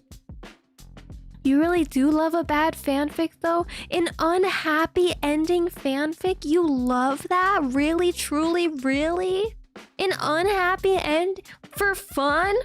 For fun in your free time, you're like, I'm gonna wind down, get into bed, read a chapter for the night, and I'm kind of craving like the pairing that I love. I kind of just want to see them break up. I want to see one of them die. I actually want to see him date someone else and then break their heart. I just think that would like hit right now, you know? I'm just really stressed out. I think it would really hit if I got to read a story about like a divorce. I want to see one of them spiral into crippling like alcoholism and then never speak to the other again. Yeah, I think that'd be good. That's what you want. That's what you want. I don't get it. I don't get it. People who write these stories are sadistic as hell, bro. I don't understand. This trope can burn in hell. Let's put it down there. Let's put it down there. The hack is saying an unhappy ending for the rival ship to your OTP. Okay, that is fine. I think I know what you're saying. Like, but then like your OTP still ends up together, right? It's okay if other couples break up. We don't care about that. That's fine. If it's like a side couple you kind of ship, but you don't feel that strongly, and they break up in the end, it's like, aw, sorry, that sucks. But at least your main ship gets together. But if the main ship gets together, if you're not expecting it, you're traumatized, bro. Bro. Especially if it's a fanfic where the original ending was predictably good and everyone gets what they want. Yeah. I mean, I could kind of see it coming. This fanfic I was talking about where he leaves him for someone else, I could see it happening, but I was just in denial. And I couldn't stop reading. I was like, no, there's no way. Like, he's gonna come around. It's gonna come around. Like, he's thinking about his ex, but he's gonna realize he likes the main guy, right? Right?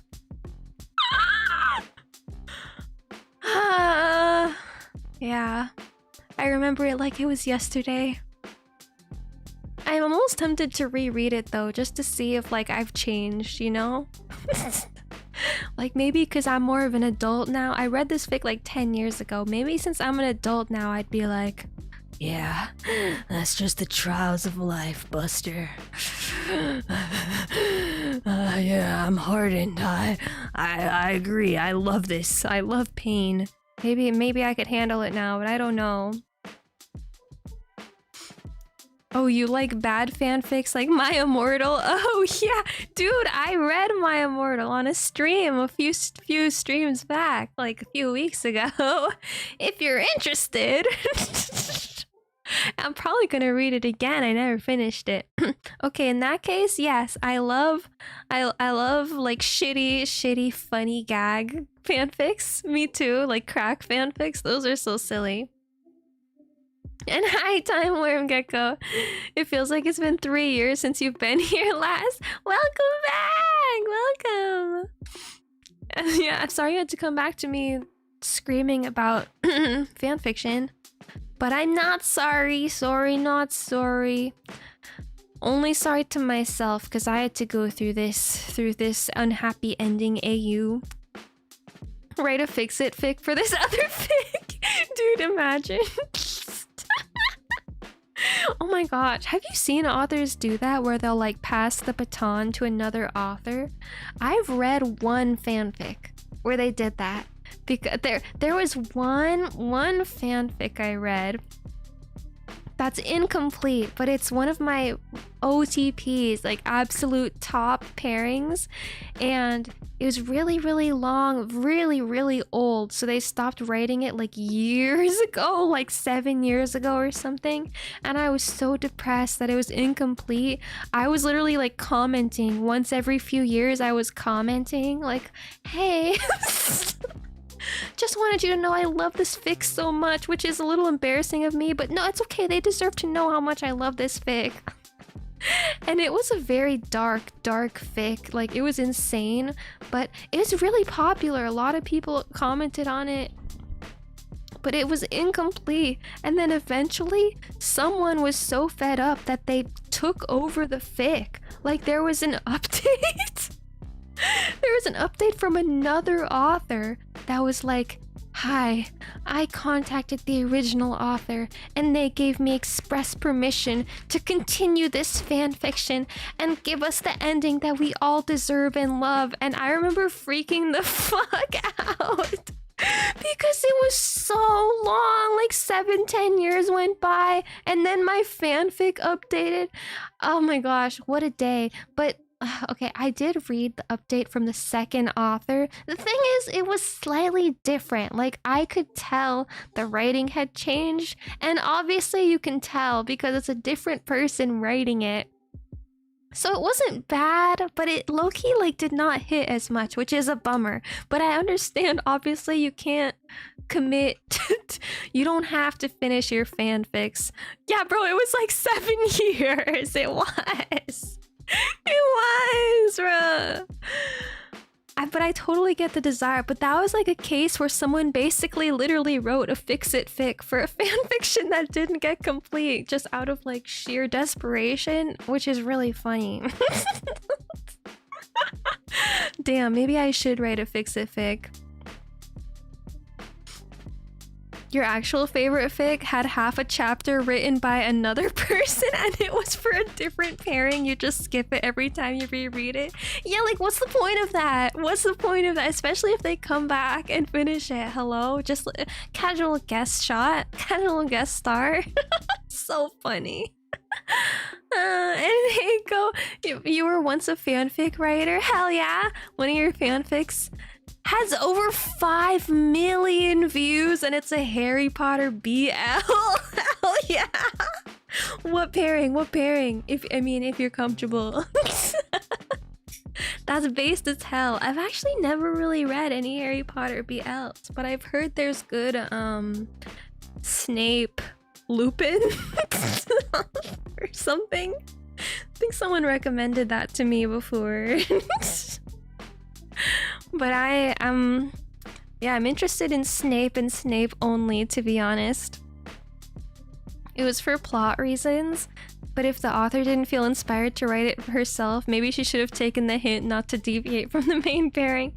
Yeah, like, that is interesting to just hand something off for a single chapter. And hi, Dando! Interesting title name. Bro, we're going through it, okay? There is a whole world of Harry Potter fics. It's true. It's true. I guess I'm open to it. I don't know. I don't know if I ship Snape and Lupin. Like, I'm saying I'm open to it. I just love Snape so much. Yeah, Snape wife. Hell yeah, Heiko. Yes. I do agree with Snape wife. Because he's a yearner. He's just a hardcore yearner. So... of course, we love that. But I ship him with Lily, bro. I ship him with Lily. He loves her. Like, that's the type of thing. He already loves someone in the story. So I'm like, I can't. Oh, Snape X James. I could maybe see that for fanfiction reasons, but bruh. Are you also in pain about the recent casting? You know, I was just talking about this yesterday a little bit. I haven't actually seen the new show, right? For the new Harry Potter redo story on HBO. And like, it's crazy. I keep just seeing clips on TikTok comparing the past production movies with the current one, and it's like, oh, nostalgic, and some people are really upset. I kind of get it. Like, it's different, but it's like, if it's done all right, I think it's like for kids, you know. It's for kids. It's like for a new generation of kids. Maybe they like it, and I guess that's all right because the story's what it is. You wouldn't recommend it? Shit. Dang, you didn't like it? Oh, that's a bummer. I am really curious. Like, I probably will watch a little bit of it out of curiosity. Because I kind of do want to see my childhood story reborn into a new cast and crew. But it depends, like, how well it's executed too, and like the writing and stuff. But casting wise, have any thoughts about it. Like, they just look like children to me. I kind of have no qualms against like literal children, you know? I'm like, yeah, whatever, sure. New generation will never experience the peak Snape. That's true, that's true. I don't even know what the Snape actor is actually. But yeah, wait, didn't he look like totally different if I recall seeing something? But I mean, maybe he'll still carry, I don't know, I'm optimistic. I'll say I'm an optimistic person, and if they can somehow use the same story and like high production value it with a new cast and crew, hopefully good for them. Maybe they need to give up on live action, make a 20 season anime. Bro, imagine, that'd actually be so based. That would actually be so based. Harry Potter anime, I would eat up. Yeah. Chibi Draco, I could see that. Draco-san. Draco-sama. I did really love Draco when I was a little girl. Snape isn't Snape without a fuck-ass bob. Yeah, isn't he like really handsome this time? I feel like, yeah, wait, it's coming back to me. I feel like they made him really handsome, which kind of goes against the thing of him being like a tiny awkward kid growing up, right? Who like can't confess his love. That does kind of I have mixed feelings, true. But we'll see. I'll try and watch it. I'll let you guys know what I think if I actually watch an episode. But all I've seen is like clip Jesus, I can't talk. TikTok clips. All I've seen is clip-clop clips, you guys. Clip-clop clips. But honestly, the TikToks that I've seen have been more like nostalgic, like, bruh. They've been like, we are no longer the students. We are the professors. And now the new children of the new age are experiencing our childhood for the first time. And people are crying about it in a hopecore sort of way. So I'm trying to be hopecore about it.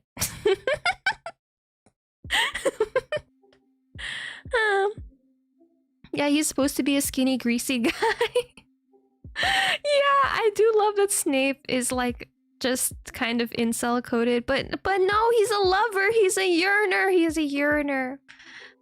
We'll see. I think hot, sexy Snape is an interesting concept. I feel like we definitely earned hot, sexy Snape because we love him for reasons, you know? We love him for reasons, bruh. But I mean, he'll still have the same backstory. We'll see. Anyways, tropes. High school AU is the next trope. I kind of, you know, it's been a long time since I was in high school. Okay, guys, as back to fanfiction tropes. If we're talking about this one, like college AU is okay. High school AU is like mid. I think because I don't really like. I try to avoid reading where they're younger these days, you know. So,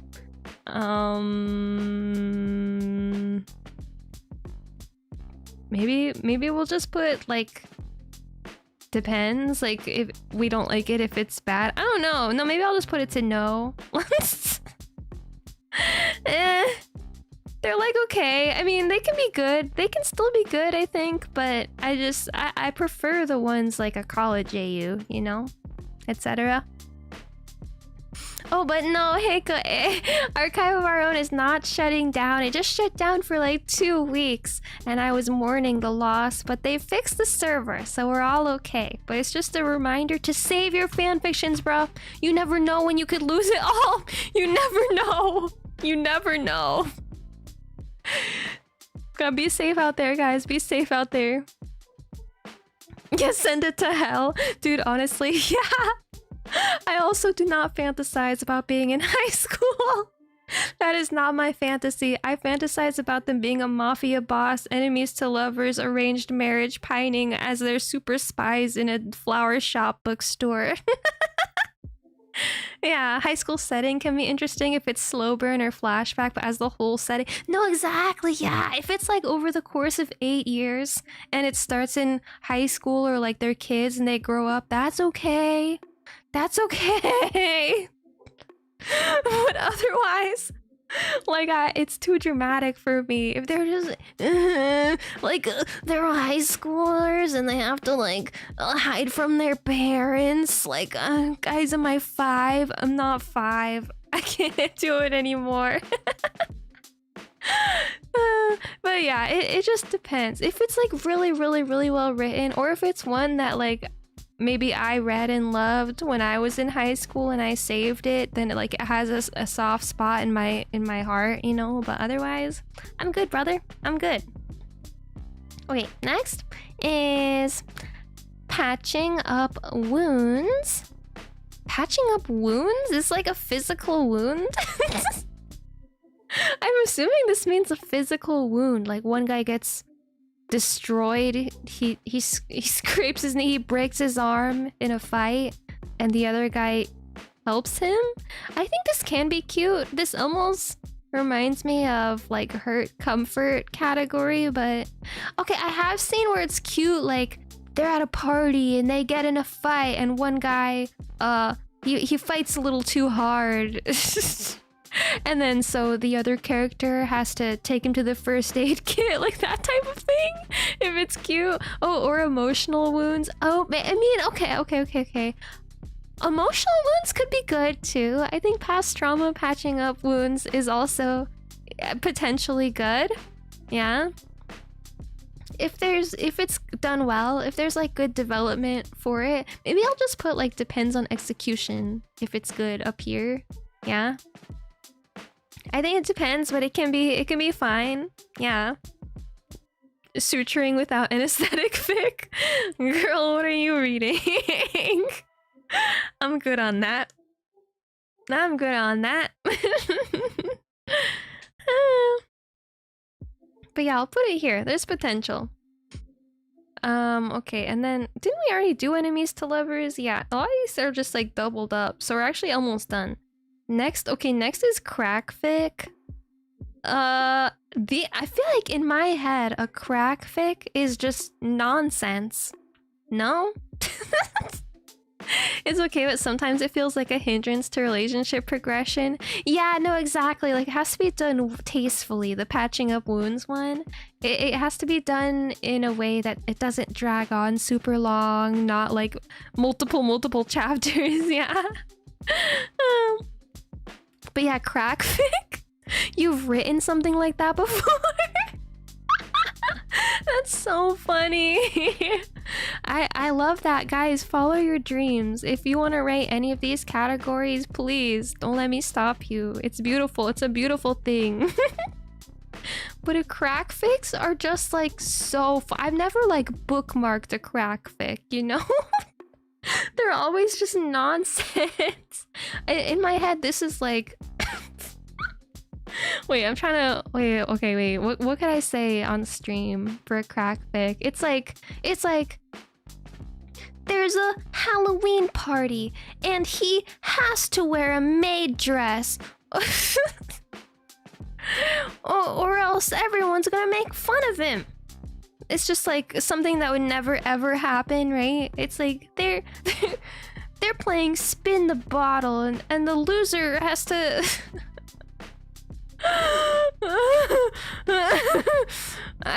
has to do some insanely mischievous shit. I can't even say it, bro. If a crack fic has 50 fandoms in the tag, it's an instant skip. I low-key feel like a crack fic might be a no for me. Like, I've read them, but I'm always like, okay. I'm always like, okay, bro. It kind of feels like brain rot. I feel like it's literally the brain rot of fan fiction, which is totally fine. Just, you know, I'm usually there for a little more plot. And okay, guys, actually we only have one more category because the rest of these are doubles. You wonder how well ChatGPT would write a fanfic taking this tier list into account? It probably could, I guess. I mean, I think this would confuse a chatbot because there's a lot of words going on. It would be like, okay, interesting. I see. So you want the soulmates to be jealous in an arranged marriage where their love is unrequited. Sorry that you would die for this trope. Hope you don't really keel over, pal. Well, I see that you love to meet the family. That's great, because we got hella siblings. And I see that you love bookstores, flower shops, and detective AUs. That's awesome, because our main character is a floral-smelling, washed-up detective who's pulling off the heist of his life while bodyguarding a college student in a coffee shop. And if they don't bang, they're gonna die. Wait, actually, is that the best story plot ever? Did I just become a genius? Hold on. Wait. Wait. Wait.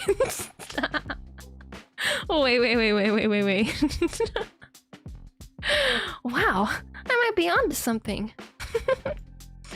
Anyways. Last category, guys, is amnesia. Amnesia I have really mixed feelings about. I do. You think that's just a crack fic? Yeah, I think that would just be a crack fic at that point. But amnesia, I feel like more often is really not great than good. That's the title. Yeah, it's like one of those isekais with 5,000 words in the title. Doesn't even specify who has to bang or die. I like it, guys. There's a lot of potential here. Insert your favorite characters here. But okay, amnesia fics. I feel like honestly, usually I don't love them. It's kind of like an illness fic. If the whole story is one guy has amnesia and it's him coming back to his senses, trying to remember his whole life, it can become a little lore dumpy, lore heavy, and I feel like that drags on a bit. It's just hard to get, hard to write in an interesting way, I think. It can be alright, I think, if... I was gonna say if like halfway through the story, one guy gets amnesia for like a month, he doesn't remember some stuff, but even that is like so cheesy and overdone, I think. I don't know, man. I don't know. It might even be worse, actually, if it's done halfway, because then it feels like they're just resolving some shit by giving this character amnesia, you know? They're like, oh, they had a terrible fight, and they're never gonna talk to each other again. And we can't resolve it. It's like irreplaceable damage. And then, oh, one guy got in a car crash. He's in the hospital. Oh, the other guy has to come see him now. Oh, he has amnesia. That's gonna fuck him up. So maybe, maybe then they like call. Then they have to catch up and they fall in love again. I feel like it's kind of a cop out sometimes.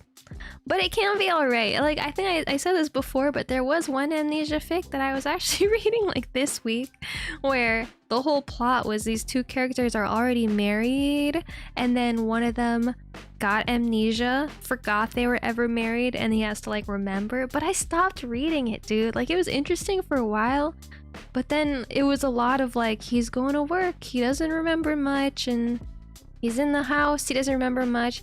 And it's like not really the author's fault. There's just only so much you can do. I feel like it's more of a me thing. I don't. It was written fine. I don't know. I'm an impatient woman. Would you call them forgettable? Oh wait. Oh no. Am I the one with amnesia? When bro got factory reset so hard his memory got wiped. Dude, actually. Yeah, I don't know. I think I like the idea that like they forget everything about each other, but it's hard to write that. It is hard. Yeah, I'll just put it down here. Like, depends on execution, and if it's bad, it's not good. Amnesia fics where there's some deception going on are more interesting but super rare. Ah, yeah, that could be cool. Like I'm Nima, like the game we played yesterday.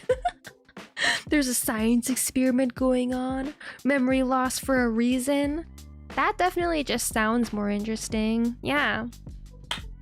Alright, and that's the tier list, gamers. We did it. I feel pretty good about this. Yeah, I honestly feel like most of us agreed on the tropes rankings. There's like maybe a few that deviated, but but I think this is pretty accurate to what I like to read. And we can all rejoice because we're allowed to read fan fiction, and it's AO3 is real and alive, and the shutdown is over. Hopefully, I mean, knock on wood, I guess, that it doesn't crash anymore. But we have to bookmark our fics, guys. We do have to bookmark our fics. And not just that, we have to download them. Okay. Will I listen to my own advice? To be determined. I'm really bad at that, but I know I have to. I feel like I've gone through the trenches. I've lost things like this before. Like when my phone broke last month, I lost so many files and notes and stuff that we gotta get into the habit of saving things to the cloud. You don't know when it could all go away. You weren't asked about Omegaverse stuff? I definitely talked about Omegaverse. I'm pro Omegaverse, but yeah, I mean, feel free to talk about it. I'm pro Omegaverse, and I think it's fun. I think it's soulmates. It just in another font. It's like a little bit horny, but in the end, it's just a loyal ass alpha, bruh. I think that's great, and they can be written well. They can be written really fun. Go super hardcore and print the fics out and bind them into books. Dude, I've thought about doing that, actually. That would be insane to do for every fanfic, but there are a few I've read that are so long. Like, these guys are authors. Fanfic writers are genuine authors. Like, they're writing this shit for years, bruh. To write a 60-chapter fanfiction, that takes like 3 years sometimes, you know? It's a book. But I've really thought about just printing it out and just having it. That kind of sounds awesome, right? Like, you could read your fanfic. Ooh, flipping it, you're like, just lying down on the couch or whatever, just flipping through the pages. Oh, it's my favorite OTP in a coffee shop. And they're omegas also, and it's a historical setting, and they're soulmates sharing a bed, and it's enemies to lovers. Yeah. There's potential. I think I should do that. I should do that for like 3 fanfics. I feel like if you are a consumer, you probably have at least 3 fanfics that you would love bound as a physical book. Sounds pretty good to me. Kind of fun. Kind of fun. And like, you know, like 50 Shades of Grey was originally a fanfuck. What? Did I say fanfuck? Fanfic. Help. Brainworms. But it was like actually published into a book after they changed all the names from Twilight characters, which is so funny. And I totally get it because I think I saw the first movie. It just read so much like fanfiction. I totally saw the vision, but fanfiction is peak, bro. And okay, even the fanfics that I said I don't really love or that I get bored. We love all fanfic authors, okay? We do not hate any fanfic authors. It's an art. It's an unsung hero. It's a selfish fantasy. It's like a or not even, it's like selfless, dude. These fanfic authors are updating from the trenches. They're like, yeah. Yeah, sorry I couldn't update in 3 months because my I failed all my classes, and my cat is sick, and I got kidnapped, and my car broke down, but I got my update to you. Don't worry. Like, fanfic authors are crazy.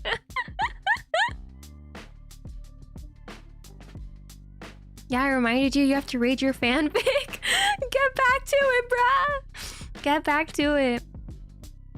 Yeah, I've tried to write some fan fiction and I've never completed one. I've like mapped fanfics out and I've written like maybe 5 chapters, 7, 8 chapters. And then I just stopped because it takes a long time for me. I would write like maybe 1 chapter a month, and then by chapter 8 I was like, bruh. I don't think I can do this anymore.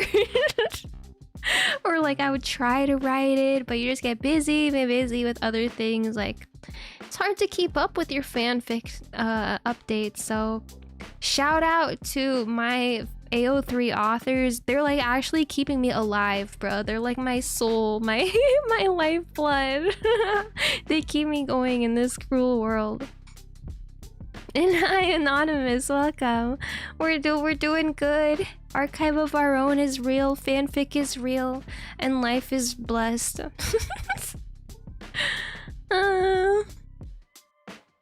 But it's funny, I really feel like I learned some tropes today. I might have to do some Googling after stream. Find some tropes that I haven't read. I'm like, I wonder if there really is a good time loop space fic. That's the only 2 categories that I was like, what the hell? I've never read stuff like that. Time loops crazy. And was it science? What was the actual thing? I'm looking for it. It was just sci-fi. And western, like what the heck does that mean? Cowboys, bro. Cowboy fanfic doko. The AO3 shutdown must have been really difficult. Yeah, it was.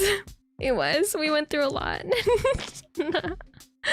We've suffered, guys, but we came out the other end. We'll rise up. We're strong. We're so strong. Shout out to everyone that made it through the great AO3 shutdown of 2026. We're in this together, gamers. But they seem to have figured it out. Thank goodness that the people managing the server got it working again. I would actually be at such a loss if it was fully down. I don't know what I would do with myself. Riots in the streets, actually, bruh. It would be a problem. We would have an issue. For sure. Yeah, so we made it through. But anyways, yeah, thanks for yapping with me, guys. I think I'm gonna wrap it up now. Oh, it's crazy that it's Friday. I keep forgetting it's actually Friday. And not Thursday, which is when I usually stream. But yeah, wow, I'm like, oh, guess I'll what do I do on a Friday night? Hit the club? JK, I don't do that. I do not hit the club. It's not a fic, but if you want a good time loop story, you should check out the anime movie All You Need Is Kill. Ooh, All You Need Is Kill? Okay. Oh my god, I typed in all you kill is need. Help. All you need is kill. In a time loop during an Asian alien! Bruh. What did I say? I can't read. During an alien invasion, a resourceful but isolated young woman must navigate the repetition of death until she crosses paths with a shy young man trapped in the same cycle. Interesting. Ooh, oh, it's animated. Whoa, this looks cool. Wait, this looks really cool. Ooh. Whoa, I actually do want to watch this. Okay, thank you for the rec. Read fics about characters reading the club. Oh, that's a good idea. Friday night activity. I can just read fics, live vicariously through my anime boys hitting the club in my place. That sounds awesome. That sounds cozy as hell, dude. Yeah, I mean, I'm convinced. I'll do it. Don't test me. I'll do it. I'll do it. Oh, did my stream go down? It's possible. My internet's been really fuzzy. If you've been watching my streams, you would know my streams have been scuffed all week, but I think we're good.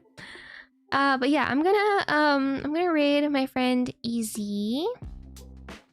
There's a movie adaptation called Edge of Tomorrow. Oh, I think I have heard of that one. Is that also a time loop? My only time loop story that comes to mind right away is Homestuck, which is the greatest time loop of all time, don't get me wrong. And Homestuck Day is coming up, 4/13, guys, if you're a big Homestuck like me.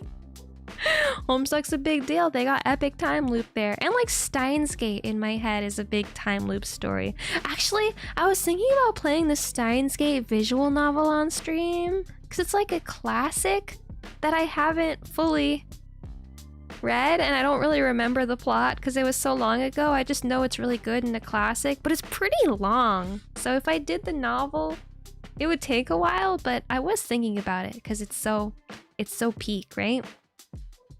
Or I at least want to reread the manga or watch the anime again. Yeah. I think I only watched the anime. Or well, is there even a manga if it's based off a visual novel? I don't remember. I just remember it was really good. So maybe. But yeah, thanks guys for stopping by on this epic Friday night and have an elusive evening. Have a good weekend. Next week, I'm gonna try to get Resident Evil up and running because it's been destroying my shit, but we'll see. And also, I gotta watch episode 8 of The Amazing Digital Circus. So that's on the agenda soon. But yeah, thanks for coming to Yap. I'll go now. I'll go now. I got fanfic to read, okay? I got Omega verses calling my name, brothers. I don't have time for this anymore. Okay, peace out, guys. Sneak attack. We're gonna sneak attack on both Twitch and YouTube, actually. I think I set it up. Okay, bye!